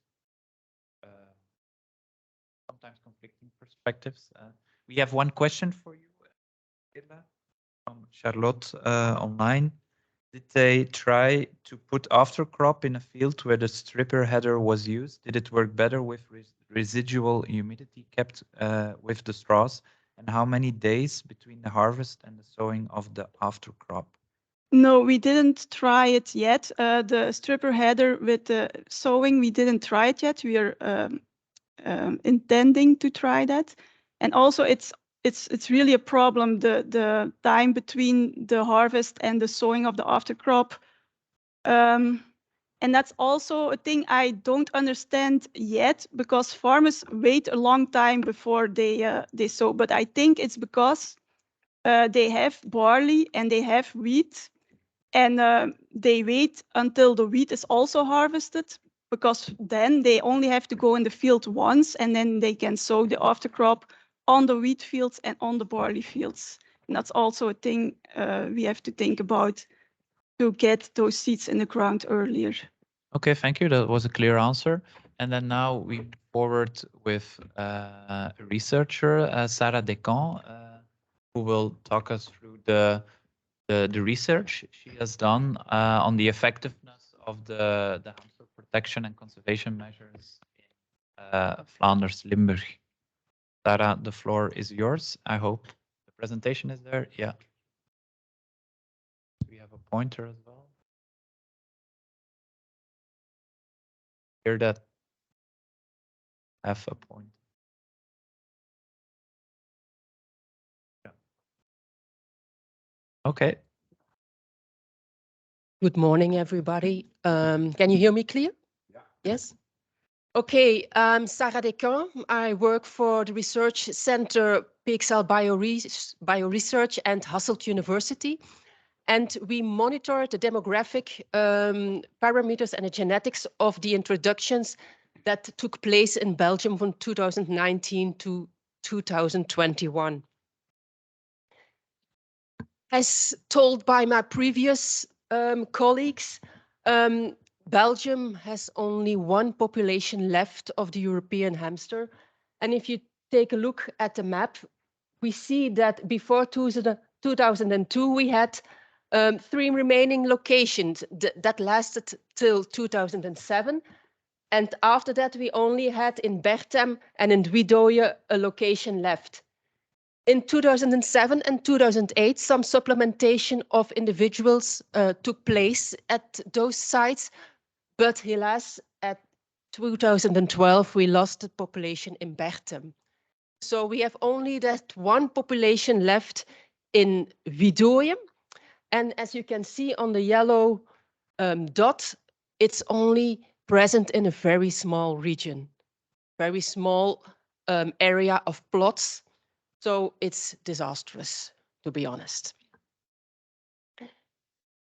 As Veerle told this morning, the Species Protection Program provides favorable habitat for the hamster and was also used to introduce bred hamsters, captive bred hamsters. So if we take a look at the monitoring of the summer burrows in the last 12 years, you can see it's not looking good. We had a major drop in 2020, and still we only find 15 burrows in 2022. But we have to make a little remark here. This summer monitoring that's done by an NGO and a Licona, it's an organization where volunteers go monitor for nature. They go always in summer, and they only go looking at plots where the harvest has been done. So most it's wheat that has been harvested, and there they go looking for burrows. And as you know, hamsters are mostly present in fields where there is enough coverage. So we have a lot of measurements. So we have a lot of alfalfa plots. So mostly the hamsters have their burrows there. And there, those spots aren't investigated in this monitoring research. So it would be better to monitor these individuals or these burrows in spring, because you can easily access the habitats, the plots with the AE measurements, and you can find the burrows much easier than going in full summer. And it probably would give a better idea of the total population, but still the population is very, very small. We estimate about 30, 40 individuals that are present at the moment. From 2019 till 2021, introduction supplementation of captive bred animals was done. In total, 165 individuals were supplemented in that little spot, Widoja, that little place, Widoja. We provided 12 males and 40 females during these years with radio transmitters, internal radio transmitters, and we followed them to have more insight in their survival and their reproduction and displacements within the area. If we take a look to this Kaplan-Meier survival plot, where you have on the y-axis the total amount of the population, so 100%, and on the x-axis the total days of survival, the blue graph indicates the males, and the red graph indicates the females. As you can see, from the moment we introduce males, you have already a significant drop in survival. So in the few first days, some males already die. And you know, if you can take a look at the whole graph, you see that males die much faster than females. That's something that we can find in literature also, because all those horny males look for horny females. And they gather around. The females stay at their burrow and they're like, oh yeah, yes, you can come. But the males are wandering around. And the problem is when you have an area with not enough coverage, and when you have a plot here that has coverage, a plot there that has coverage, and there's no connectivity with coverage, yeah, your animals get what? They get eaten.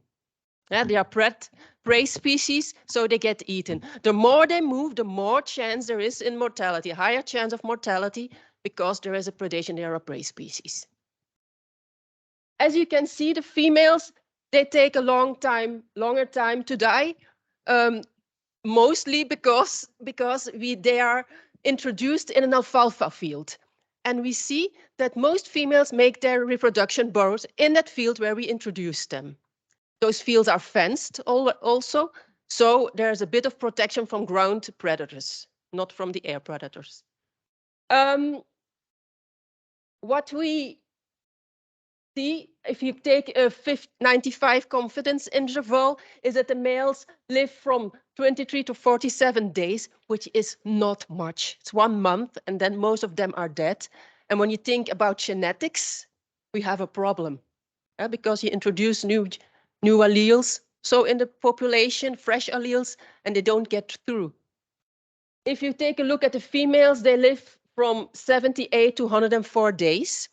The problem here is mostly that when they make a reproduction burrow, they have their first litter, if they have a first litter, or they have a litter that doesn't succeed, and then they move. The problem we saw on the field is that the alfalfa, in July, it gets more drier, more woody, and the nutritional value drops. And then they move. They move out of the alfalfa. And then, problem, they move, they get eaten, because we don't have enough coverage, we don't have enough connectivity. So that's a big problem. So survival is an issue in a way that we need more connectivity between plots that are favorable for hamster. That's one point.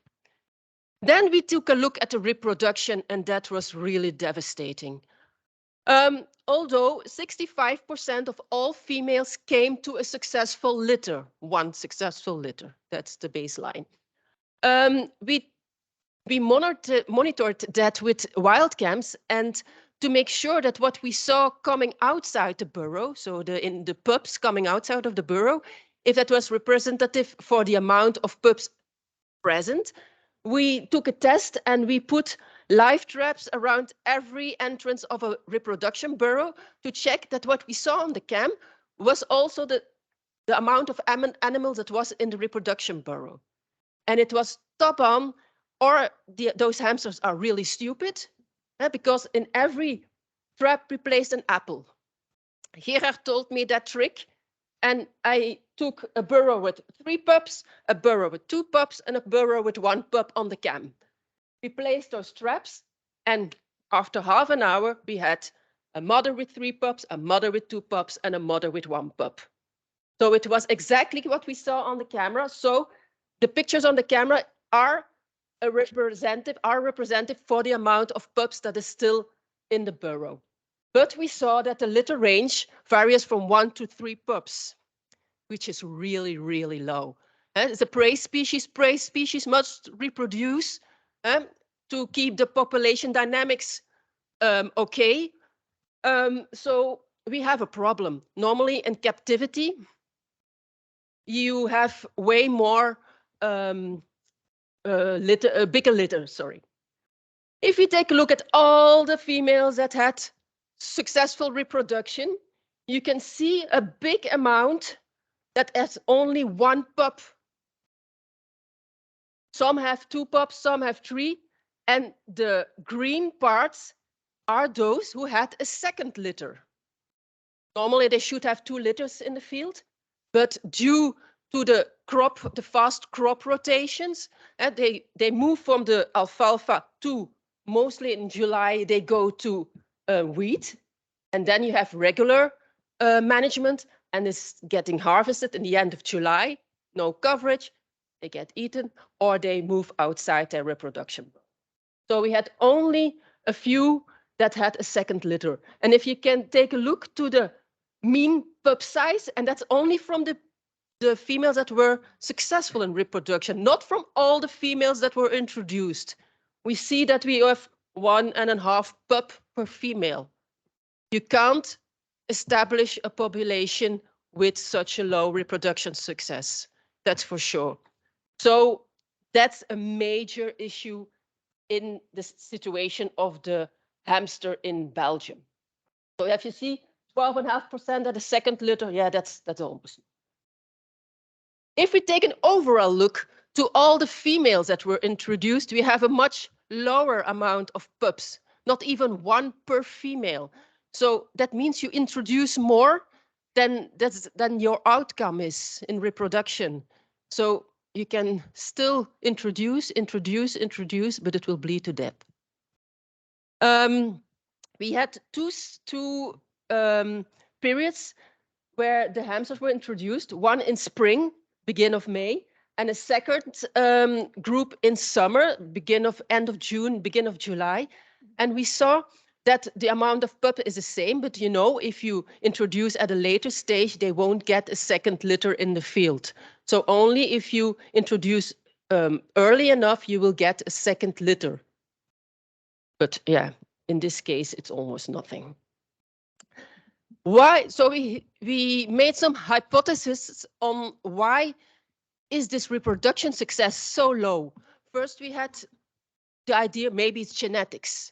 Genetics, we have that problem that, yeah, we have inbreeding, yeah, something on the field. Okay, the genetics of hamsters are too poor in genetic diversity. Okay, or maybe they have introduction stress. They're all captive bred. They come to a new landscape. They come to a new environment, sense of predators, I don't know what. Or another hypothesis was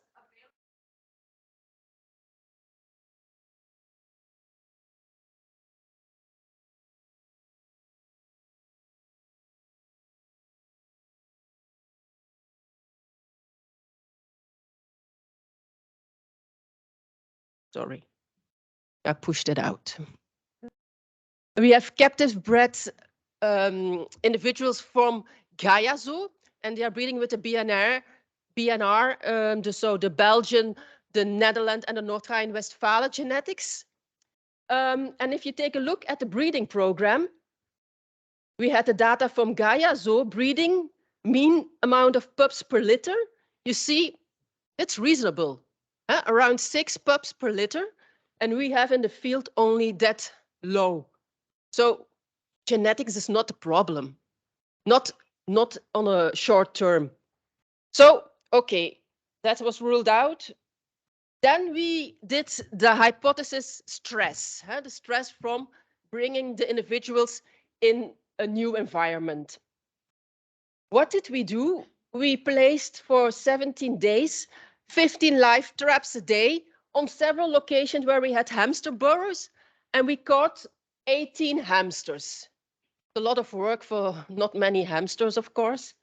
And out of DNA, we saw it were 17 individuals, and there were 11 males and 6 females. Those 6 females we provided with a transponder, a transmitter, a radio transmitter. Those were individuals that were already longer time in the field, so were adapted to field conditions. But those females had the same amount of pups as the introduced individuals. So the stress factor, not really an issue here. And you see only one of those 6 had a second litter. So really problematic also. So you can't say that it's really from the introduction, the moment from introduction that has an effect on the reproduction. Then we tested a first test on food availability. We had in plot 1 and 2, there were 2 alfalfa plots.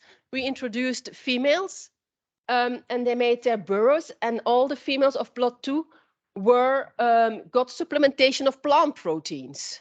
A lot of sunflower seeds, muesli, cereals, and we saw on camera they were eating a lot from it. No change in amount of litter size.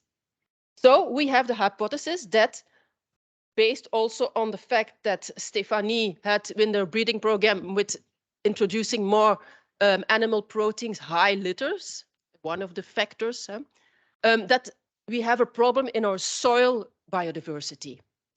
That probably a hamster eats a lot of plants, but needs is animal proteins, and animal proteins are very important in their lactation and pregnancy.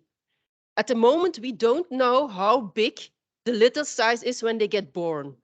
Probably, maybe it can be 6, 7 pups, and they just eat them. In rodents in the snow, when there is a lack of certain nutrients, they eat their litter, their young. So we have a problem maybe in the soil biodiversity and the availability of animal proteins. What we did also is a genetic monitoring. We took hair samples. I will go a bit faster on this. What did we see in preliminary results? Because we haven't done everything yet. We still have to make profiles of 50 or 60 adults. That the pups that we screened didn't have a father that year that was recently introduced. Yes, we told most of them are already dead, but still the ones that were still wandering around didn't act as a father. I don't know how to tell it else, with the females. And probably because you have established males in the property that have their territoria, and then when you put a fresh male in it, yeah, okay, they will defend their territoria and they will smell those horny females, and they will get after it, and we saw also that the moment you introduce them, they are fertilized. If you can count the amount of days from pregnancy, and so we saw that they were immediately fertilized. So you have probably those dominant males present in those plots, and they take the father. They claim the father. What we also see is that we have a lack of alleles that are present in the breeding population, but don't come through in the field population. Yeah, and as I told, if you have the males that you introduce and they don't take part of the reproduction, you have a problem. And then we also see at the moment, but you see it's still a small amount, that we have a sex ratio that's going towards males. So we have more males than females. But what is interesting, we modeled this situation in Bidoye, in Vortex, where we use the genetics, the reproduction, and so. And what we see is that only if you can take a landscape where you can, let's say, we maximize the carrying capacity of a landscape at 1,000 individuals, that only one scenario will lead to success. And that's the fact that you have 2 litters of each at least 4 pups with the present data on survival and genetics and so that we have on the moment. But if you take a look, you will have a supplementation. This is a blue line. It's a blue line. It's a supplementation of 80 individuals a year. So it goes really fast up. And it's set a year, but every year is a half a year because they have 2 litters in a season. So at you have 2.5 years, let's say, you can reach your goal. But they have to have 2 litters with 4 pups at least. But if you take a look on a longer term, that same graph shows that after 100 years, the population crashes. And that's your inbreeding that takes place after such a long time. So initially, you need to do something about reproduction success. Survival you can do, it's not necessary, but reproduction success. But in long term, we need to do something about the genetics also, and introducing more diverse alleles into the population, probably. So on genetics is not really important on short term, but on long term it is definitely. So what do we need in the future? We will further investigate the influence of the availability of animal proteins in the field. We're already busy with that at the moment, and we are comparing plots that have agriculture measurements, different plots, and regular measurements. And we are comparing the amount of invertebrates and the biomass that is available for hamsters in different seasons. Then we want to totally genetic map the population in Belgium. So we are hopefully, there are still hamsters present in spring because we have a gap. The species protection plan stopped in 2021. There's nothing been done on the field. No introduction or implementation. There is also a gap in the agriculture measurements. So we have no alfalfa this spring to cover any hamster. So I think, if I have to say, is there any hope for the Belgian hamster? No, at this moment, not. Totally not. There's not been done enough. There's not been enough money to take measurements that have a high ambition level. But there is hope on a long term if we change now, I say no, yesterday, exactly. We have to buy a core region where we could do everything from the hamster so that the population can restore. We need to solve the problem with the reproduction success because that's the key in our case on short term. And we have to have our connectivity. But I think also, as Inge mentioned, innovation in in agriculture schemes where you have more, how you say it, where you can gain more for a farmer and harvest and have a higher yield and be good for the hamster and measurements that are good for the hamster. You can combine them. I think that's the future because otherwise we will get nature reserves with hamsters in, and I don't believe that's the future, nor for the people, nor for the hamster. So I'm asking and begging the government. Yeah. To go high with your ambition, to make a lot of money available, to not only protect hamster, but the whole agriculture system, ecosystem, so that also the birds are favorable. Yeah, you know what I mean. Yeah. Okay. Thank you, everybody, and I hope this will be the future and not one.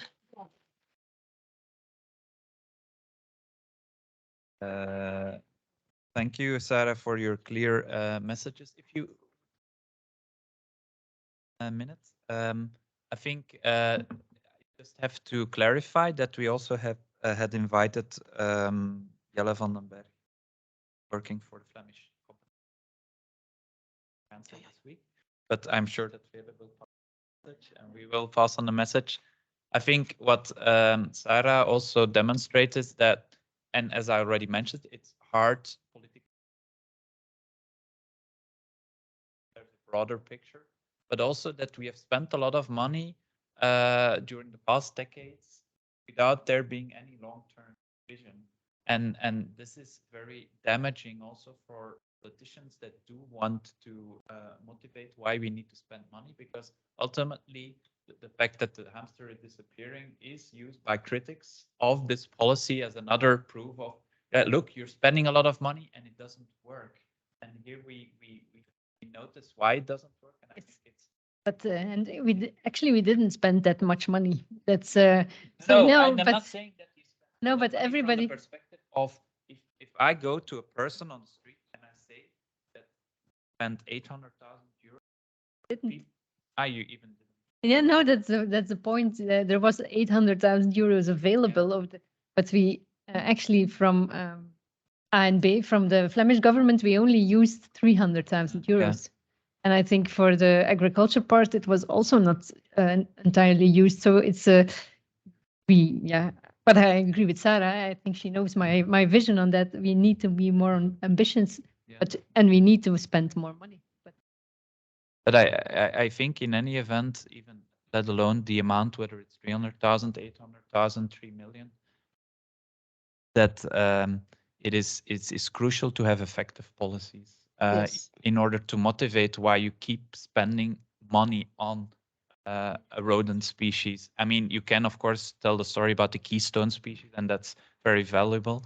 But for Sarah, we have a question from you. It was Charlotte from France, online participant, who you stated at some point that you did this trapping scheme to check the amount, the occurrence of the wild litters. rabbit. Yes. And she, in her research, found out that there was still some difference between what was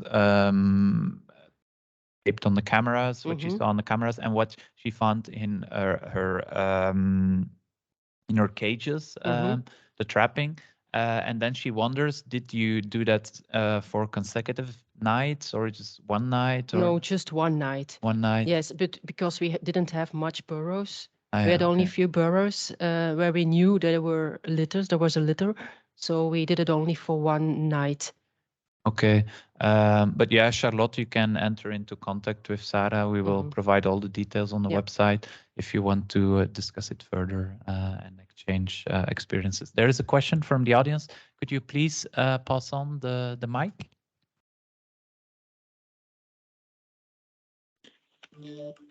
Did I understand correct? You spent in total only 300,000 euro in the last years to protect the hamster. Was it the number that I heard? Was it 300,000 euro in some years for the hamster? It's 300,000 euros in 5 years for the hamster. No, but that's only from for the research and the coordination. The measurements in the fields are coming from the agricultural funding, but then that's not clear how much they spent.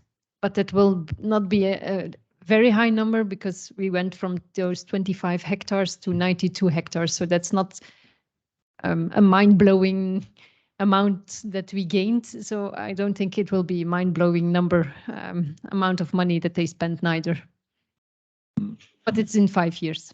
Okay, thank you, Rainer. Just a quick message for the people following online. If you want to intervene, could you just please send a quick message prior to your intervention? That we just are aware of who's willing to intervene from the online audience. There is one question from in the conference room itself. Please go ahead. My name is Saskia Jeosch, and I was wondering if you established some more flower stripes to rise the animal protein. So that would be probably better than alfalfa. Yes, we have grass strips that are staying all the season, with a lot of herbs and things like that. And but now we are checking with our traps for invertebrates if there is a difference in biomass in those strips, compared to alfalfa and regular fields measurements. But we never have a female that makes a reproduction burrow in those strips because they are next to the alfalfa and the females never go to there, but they can forage there. So it's still within their plot. So, but we don't know if they do. That's the problem. But we will examine the difference in biomass in those plots. Yes. Okay, thank you. Are there any further questions? Yeah, Gerard, just wait for the mic that the people online. You can even throw it. It's close. About the genetics. Yes. You show this graph from Yes. now in 200 years. 100 years, yes. It's 1 year is a half a year, yes. 1 year is half. Yeah. Okay, 100 years. Within 100 years, it crashes, yes. Yeah. But is it possible that the first hamsters in the Netherlands were reported in 1870? Yes. We are now in 2020, 150 years. Is it possible that we are already genetic in this? No, because we introduced factors of the inbreeding coefficient that we have now in the breeding population. Okay. Not from a natural normal inbreeding coefficient. So we use the ones in the breeding center, from the breeding center. So the data from Maurice and Tobias. Okay, thank you. Yeah. Okay, thank you. Stephanie has another question. No, I want to add something in this context. I think we really have to think about cryoconservation of sperms and egg cells from hamsters. And it's already technique which is quite advanced, not yet developed for the hamster, but we have to start with that because also with all of our breeding programs, we lose genetics. We need to have at least 400 to 500 animals actively participating in reproduction to keep the genetics we have right now. So no breeding colony has that. And even if you take into account all of the wild populations, you might have, let's say, a flood or something that your population goes extinct.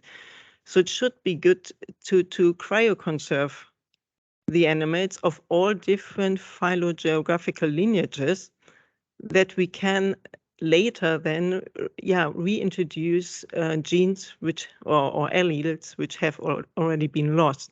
And we have to start with that because the clock is ticking, right? Each Yes. year we have less alleles. Yes. Okay, thank you. One final comment or question? For me? No. One final comment. Yes, I'm Ute Köhler from North Rhine-Westphalia, and I think you need in your region a special amount of fields where you have hamster-friendly management, and it is not necessary to pay all the hamster-friendly management from the region here, from the politics. You get also money from the EU. We in North Rhine-Westphalia have it. There are a part about 60% comes from the Land North Rhine-Westphalia and 40% for the EU. And you have to plan this management. Then you give it to the EU. The EU said yes, and then you get money too from both sides, and you can do much more to make contracts with the farmers for hamster-friendly management. And it is necessary to have fields where you don't harvest, stripes where you don't harvest, and they have to leave the stubbles on the field during the summer till end of September, beginning of October, and then you leave a mosaic from different fields, and then the hamster going from one to the other field. They have some sort of Corridor, cover, yeah. so that and it's not they are not so fast eaten. Yes, but you're right. We need a strict plan where we have a landscape that is designed for hamster, and we need to stick to it. I think it's I don't know if it's good to buy fields, because the hamster go from one field to the other. Then you have one field, and it's not you don't know if the hamster like this field in 5 years too. Yes, and I they know, go but maybe to other fields and they like it more. I know, but when you have the problem that a lot of farmers don't want to cooperate a lot, then you have an issue. It's volunteer, and if they don't want to work with you, you're stuck. Yes, and that is the second point. You need a very good contact between farmers and the people looking for the hamster. Yes. And maybe in North Rhine-Westphalia we have the biologische Station. They have very good contact to the farmers, and you have to be all the time for their questions. And yeah, but then you're lucky. We have an old community of farmers, a very old population. They are very strict in the old ways, yes. and they are really against green people, if you can say it like that. That needs time. That takes time. It takes time them Yes. to die. Yes. I think that we don't have time, but also now we don't have time because I think it's now time to do a quick coffee break, and we resume the session in 15 minutes. So looking forward to that.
So we wanted to try and test whether you can share your screen and appear on the screen and whether we can hear you. Mikael, you can just present whenever you want. Whenever you have a good connection, we can modify the... Hi. Hi. Hello. Hi. Nice. How are you? Okay, thank you. I had problems with power, but Okay. now it seems to be okay now. Okay, and where are you? In Kiev? In Kiev, yeah, at the office. Okay. So, Mikael, what do you think? Will we keep your presentation after lunch, or do you want to come first because of your connection problems, or will it be okay? Nobody knows. It is unpredictable. Yeah. How I share open share tray probably.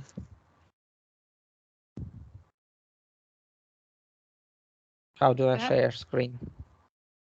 Do you know how to do it? Do you have the red button is it's afsluiten in Dutch, but on the right hand side of your screen, is there a red button? The red button is end hang up. Yes, and next to it there's an arrow pointing upwards. Yeah, okay. Open share tray, it says.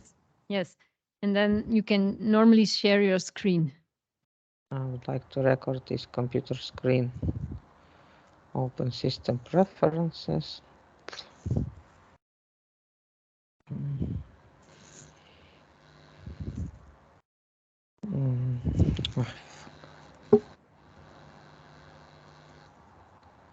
Mikhail, did you send me your PowerPoint? I must check. I forgot. Because maybe it's easier if I share it for you here in the room. No, I don't have one yet. So if you could email it to me. I think we've lost you now. Hello? Yeah. Well, but I don't have USB entry. Can you email your presentation? Hi, Mikhail. If I can't hear you anymore, we'll try to. Yeah, now I can. I had to reconnect because it said to share screen. I need to open this preferences. Okay. So now window.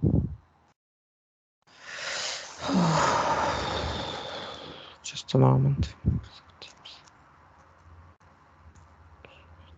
Privacy.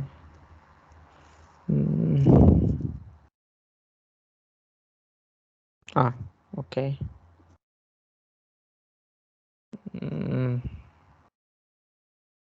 Does it show anything? Yes, perfect. If you can just turn on the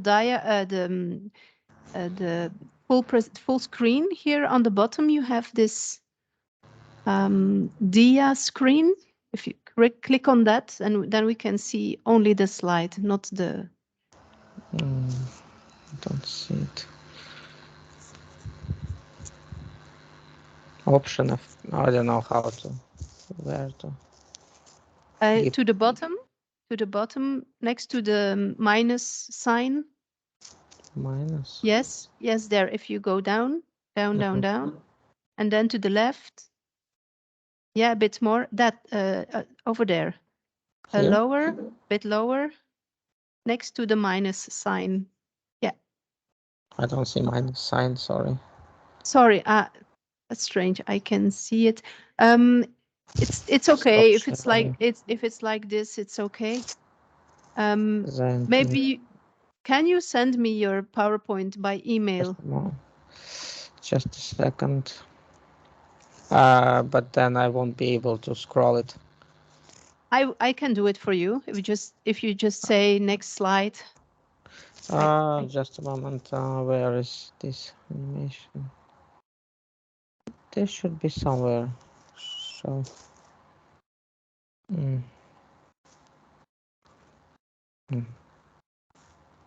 Why doesn't?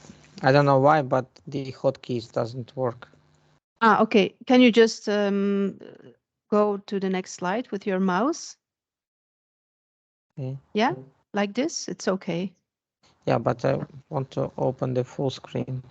Yeah, I know. I don't understand why, but it doesn't work. Yeah, he can't find it. No.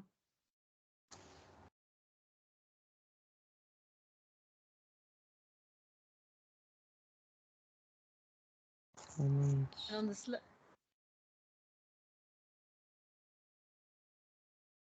Not now. And if you go to slideshow, does it work then? Where does it? There on top. File. Where to enter the slideshow? I'm used to run. Yeah, yeah, where you have home, then insert, draw, design, transition, animation, and next to it, it's slideshow. It's in the red bar on top. Yeah. Play from start. Finally. Yes, there you are. I don't know why I used the hotkeys, but here they don't work. So what do you think, Veerle? Maybe we can plan Mikhail now. Yes. Now that your connection, now that you are there, after our coffee break, people here in Brussels have gone to drink a coffee, and we'll come back in 10 minutes, 5 to 10 minutes. What do you think? Is it okay for you to present now? For me, yeah, okay, no problem. Because I will go and take some coffee. Yes, do that, and we will do the same, and we'll see you in 10 minutes. Yeah, thank you. Thank you. Mhm.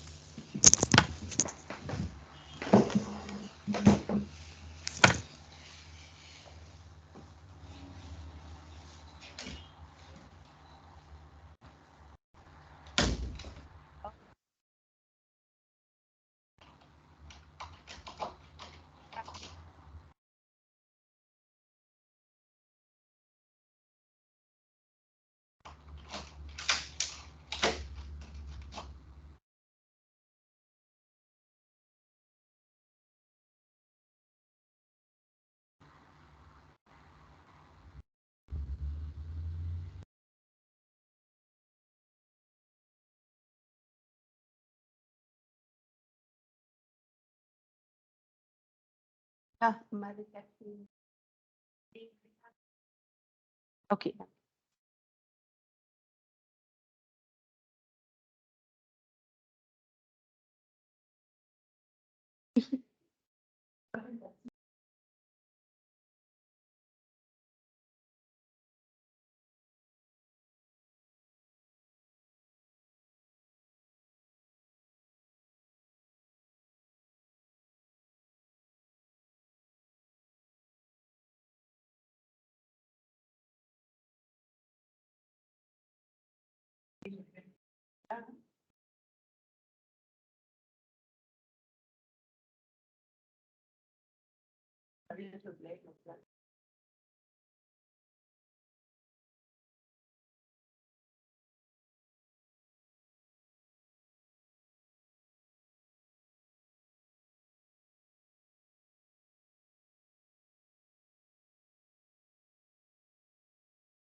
Und sind die Sachsen-Anhaltiner in der Lage, den Hamster aufzuhalten?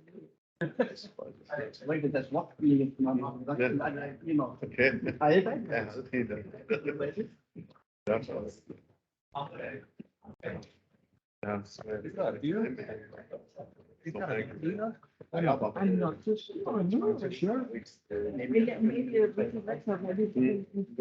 Yes, we will give him the floor first because of this.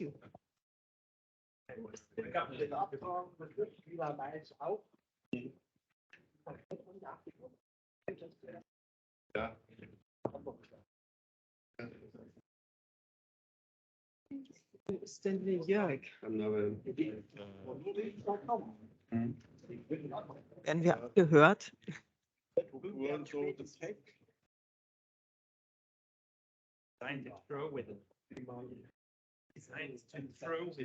Okay. Yeah. I saw people are coming in the room. Mikhail and Hendrik will introduce you. Okay? Okay.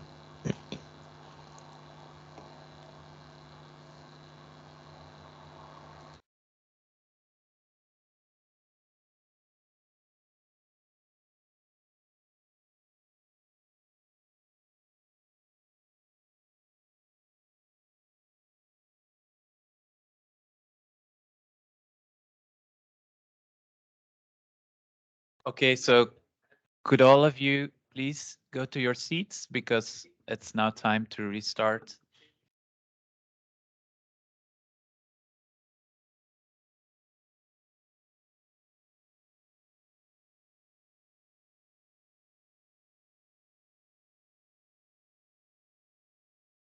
Okay, so everybody is in the room now.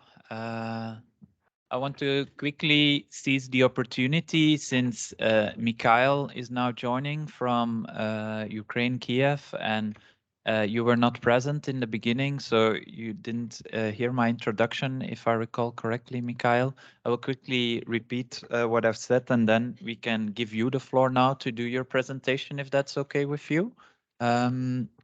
So as an introduction, I also mentioned that this year's Hamster meeting normally ought to have been organized in the beautiful city of Kiev in Ukraine, and that you proposed to organize and host us at the Kiev Zoo.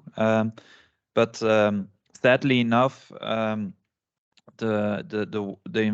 unlawful invasion of Ukraine by Russia had aborted this promising avenue, and it is unthinkable the scale of human tragedy we've seen these past months in the heart of Europe.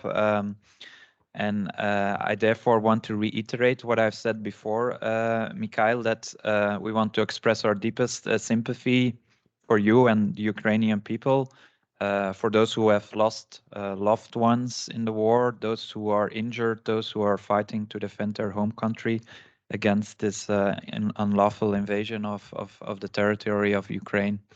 So Mikhail, I leave now the floor to you for your presentation, and then we will continue with the intervention from Maurice from the Netherlands and from France, Marie-Cécile. So Mikhail, the floor is yours. I hope it works out. Hello everybody. Oops, no, somehow it doesn't. Just a moment. Oh.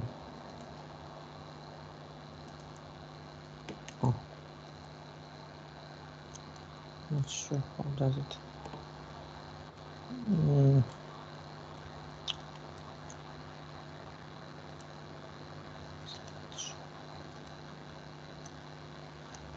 Hello. First of all, thank you for this introduction and for your words. This is really important for us in Ukraine, and I will just briefly say that I really had problems with preparing this presentation because of the during the final days, the last days, we had massive rocket strikes in Kiev and all over Ukraine. The Institute of Zoology, one of our partner organization, was partially damaged 2 days ago. Luckily, the zoo survives. All the hamsters that are kept in the zoo are okay. The breeding program continues of the European hamster. And I want to very briefly answer what Stephanie mentioned about the CRIO programs for the European hamster. Last year, we initiated such a thing with the Institute of Cryobiology, but it's located in Kharkiv, it's eastern Ukraine, and now it's after the start of the war, it's closed and nothing is working there. So let me continue with my topic, and it's about the wind energy generation and the hamsters. And I'm going to talk not about the European hamster, but the other species of hamsters. It's the dwarf hamster. This is the IUCN distribution of the species. So it's not present in Western Europe. In EU 27, it's present in Bulgaria, Greece, Romania. In all these countries, it's a protected species, and as well in Ukraine, it's also a protected species. Then the range goes up to the Mongolia and the China. Therefore, because of this huge range, it's considered in IUCN as least concern. But in western part of the range, it's threatened with extinction. So in general, the situation somehow recalls with the station of the European hamster. Until recently, it was also least concern. You probably all know that the wind power generation is incredibly, very intensively growing in the past years. For example, especially in both Western Europe and in Eastern Europe, as you can see, Ukraine during last years increased the amount of wind turbine generations by a large amount. And there's one important thing that when environmental impact assessments is made before the construction of wind turbines, everybody is concerned about only two groups of species, bats and birds. And unfortunately, until at least in Ukraine and other Eastern European nations, nobody cares about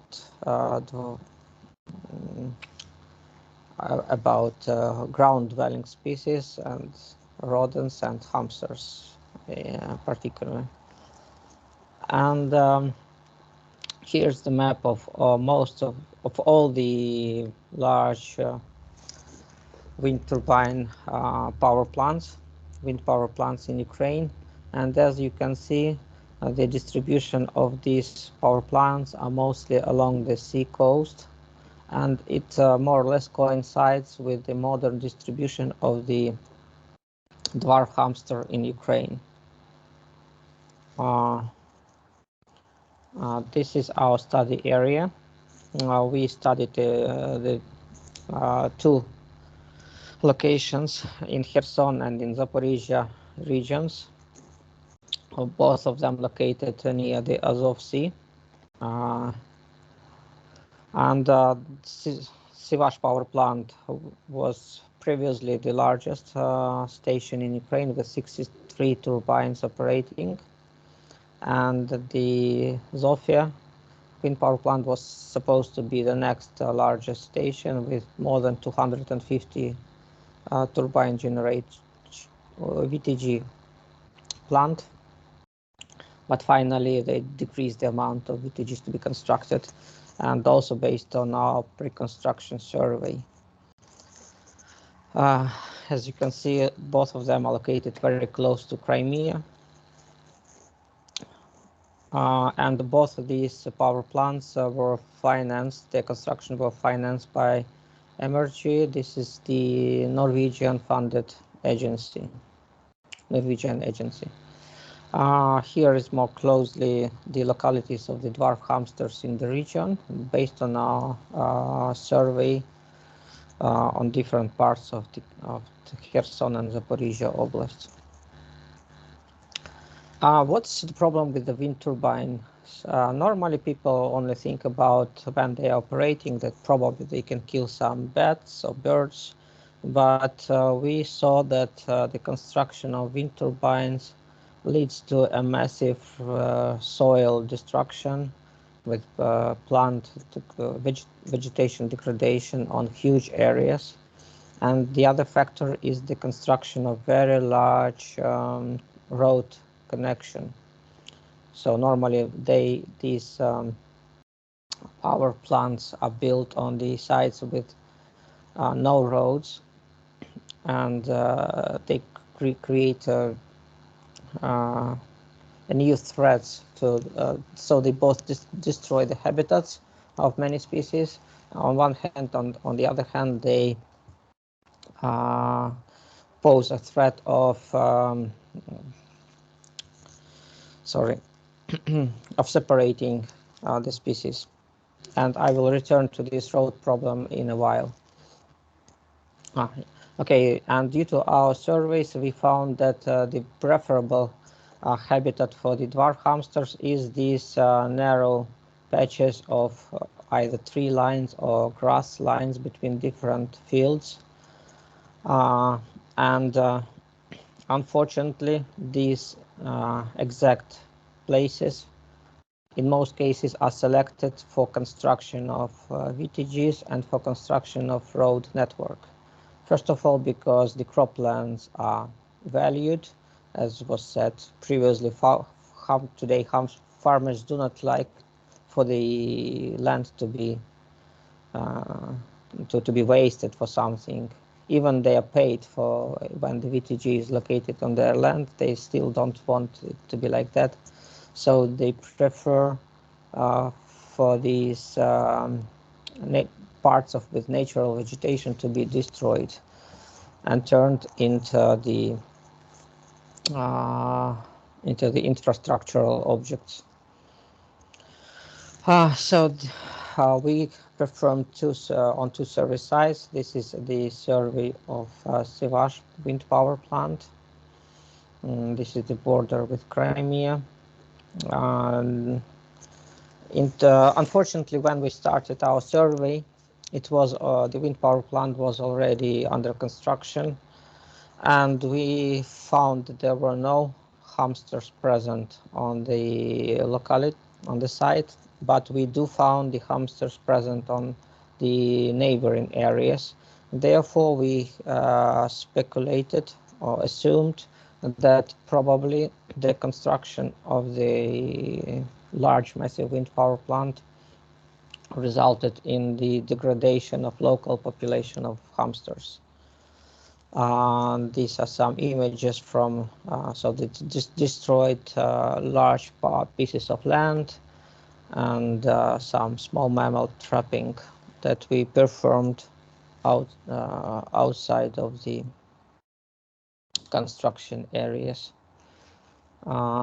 And to explain how the terrain is transformed, this is the same place in 2019 and in 2020, when you see the road construction just totally destroyed the natural habitat. And this is the other the other side, the Zofia wind power plant, which was supposed to be one of the plan was to build one of the largest power plants in Europe with more than 250 VTGs, but then they decreased the amount, and with the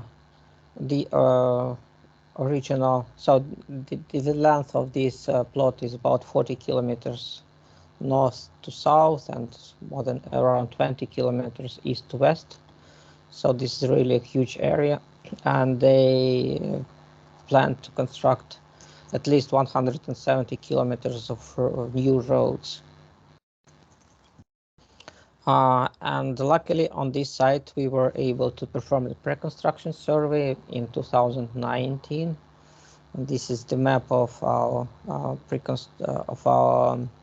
places of small mammal trapping. And based on this, we found 24 hamsters present on the area, distributed all over the area, but most densely on this north western side. And as you can see, generally hamsters were less than 5% of all the small mammals present in the area, which is in fact quite a low number. And it in fact explains that this is a protected species. After that, we proposed to change the location of some wind turbines, and luckily the construction company followed some of our recommendations. They removed turbines from the most densely populated areas, and we proposed several steps to reduce the damage to the local population of the dwarf hamsters.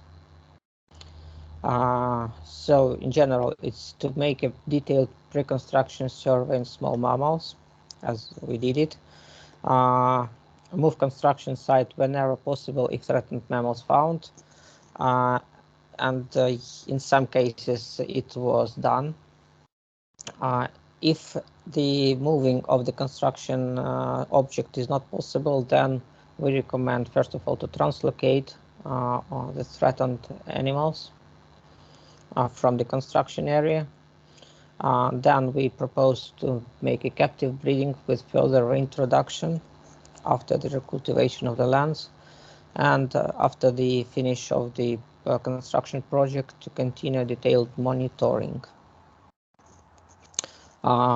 So in 2021, the construction of Zofia wind farm started, and just prior to this we started our translocation project. This is so they reduced the amount of wind turbines, and they started about 20 to 30 wind turbines construction of VTGs in 2021. And we followed all the road networks and all the construction places that was planned by them. Trapping all the small mammals, removing every one of them, both common and rare species, outside of the construction area. And we found several places with quite dense population of hamsters. They are shown here on these images. All hamsters were marked and released. Unfortunately, we didn't have the ability to make a radio tagged release. And you have to also keep in mind that dwarf hamsters are much smaller than European hamsters. They adult individuals weigh only 30 grams. So probably it's a challenge to make a radio tagging of such small animals. When we so some dwarf hamsters for your fun. I don't know, because there was always very strong winds in the area. That's why probably the wind power plant is constructed there. Sorry, I don't know. Okay, then the second step was to start the breeding in the zoo. We have in the zoo the Conservation and Reintroduction of Endangered Species Center, which I'm running. And we brought few individuals to the zoo. We received 2 litters of the dwarf hamsters, but there was no release so far of the animals. Then the monitoring. So the monitoring was mainly done on the first side, the Sivash power plant, because it was already constructed. We did mark and recapture studies. So we made plots with on different distance from the VTG. We measured the amount of noise noise on different on each plot, and looked at if there's any differences between the plots and how. And I have to remind you that there was no hamster we recorded during the construction of the site. Luckily, in 2021, first hamsters, wild hamsters, appeared on the construction plate on these plots, and but there were just few animals arriving. In fact, it was on one of the plots, it was one male and one female with overlapping individual plots, and probably they were just making offspring that time, because they were constantly trapping in closely located traps next to each other. Then we did some tests whether there is any difference between the plots on the different between the plots, and we found that there is no influence of the distance between the VTG and the plot, but as you can see on the plot 5 and plot 6 differ from all the other, but this is not because this is based on the habitat.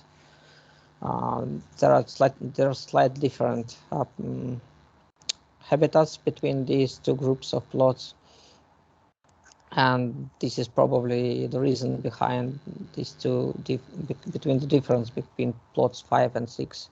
Therefore, we preliminarily assume that the operation of VTGs doesn't really influence, at least on short run, it doesn't influence neither on species composition, nor in density, nor in recapture rate, nor on the size of individual plots, because we tested all of these things, but we didn't find any significant differences between different plots, at least what could be explained by the presence of the operational VTG nearby.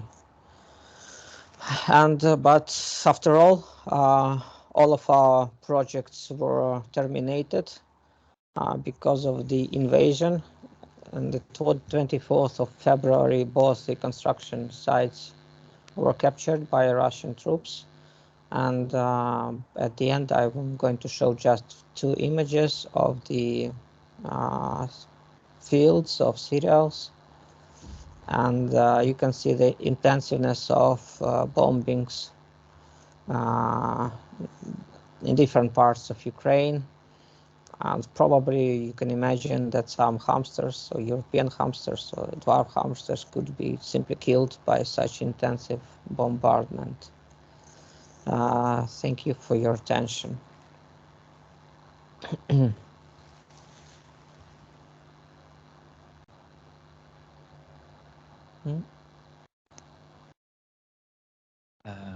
Thank you, Mikhail, for your presentation. Yeah, these images indeed reveal the intense damage war can cause, not only on humans, but also on biodiversity. Do we have any questions for Mikhail from the conference venue to begin with? Are there online any questions? I was wondering myself, is this topic of wind farms and hamster protection, has it also already been touched upon in research in Western Europe? Maurice, yeah? Could somebody pause the mic to... Yeah, Maurice, go ahead. I know that there's at least one article describing the effect of wind turbines on hamsters. Okay. But there was already wind turbines that were built, and they were looking at if the density of hamsters nearby wind turbines is lower than control fields, and there was no effect visible in the number of hamster burrows in fields with a wind turbine or without a wind turbine. Yeah. And is it what do you think, Michael? Do you also aware of this research from the Netherlands? It was no, I don't know this. I was able to find only some studies on ground squirrels in Canada, I believe, or US, and they had some data, but on the daily activity of the ground squirrels, but not on the density. Due to our data, we believe that the most dangerous is these construction activities. So the first is to survive this. It's really massive, and tens of kilometers of construction. It's really impressive and overwhelming. We were really unprepared for such. It's always about wind turbines, green energy, blah blah blah, Green Deal, and how zero carbon and stuff like that. But when you see the construction works, it's unbelievable. Yeah, I agree. We are mostly unaware of the fact that in order to have these or to build these wind turbines, we also need new roads, and especially in the context of Western Europe, where the populations of hamsters are already very fragmented and vulnerable. This might give rise to an issue or an adverse effect that most people are possibly not aware of. In any event, perhaps it's also in the long term feasible to, if we need to focus on core areas for hamster protection, the construction of wind farms in certain areas might also be a lever to get in touch with the owners, the farmers that are active in this field. And for instance, I'm aware it's a totally different context when you construct wind turbines on the sea. Then paradoxically, there is no fishing allowed in the area close to the wind turbines. And so whilst, of course, the construction of wind turbines also gives rise to negative effects in the marine environment in terms of noise and so on and so forth, it also is a lever for marine restoration because fishing is excluded in these areas. And on land, I'm not aware, but please correct me if I'm wrong, whether we have such win-win scenarios also, but perhaps with hamsters, it's not totally. I want to say that originally we had discussed the possibility with the wind farm company to promote hamster-friendly farming between local farmers. But yeah, no, nothing is going to happen anytime soon. Okay. So, yeah. I think we can leave it here. Mikhail, thank you for your interesting contribution. We are aware that it was totally not easy for you to contribute in this context, these also the events of the past day. So we are very grateful that you still were able to join us online. And yeah, I would just propose to give another round of applause for Mikhail, and take good care there in Kiev. Thank you.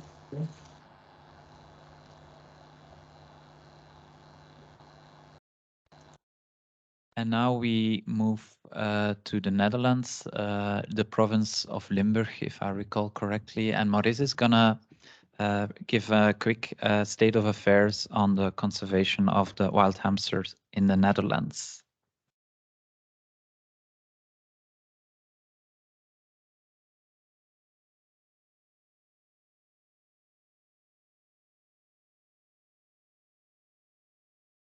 By the way, I also noticed, Maurice, that you obtained your PhD on the topic of hamster. I already assumed that was something from a long time ago, but 3 years ago. No, because I read a lot of articles of you on hamsters 5-6 years ago, so I assumed you were already had massive publications on that topic.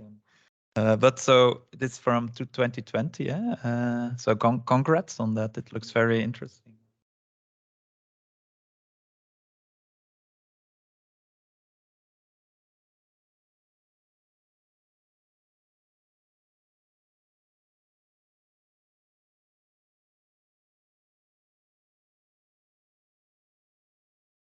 Okay, thank you very much. Good morning, colleagues present in the room and abroad digital. For those who has not received my thesis, there are a few on the table. If you like one, please take one. I was asked by Hendrik to give a short presentation, a short overview of the hamster conservation in the Netherlands. I feel a little bit that I'm going to repeat the talk of this morning. Of course, not like in Ukraine, which is totally different, but about the struggle for an effective conservation of common hamsters. The problems we have received in the Netherlands are, well, I will not say exactly the same, but more or less the same, or for 99% the same. Well, for some of you, it will be maybe also some Groundhog Day again. Problems.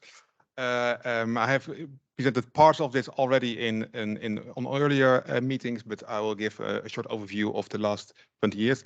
The last 2 years were quite not so intensive with hamsters. There was no money for research and only a little bit money for monitoring.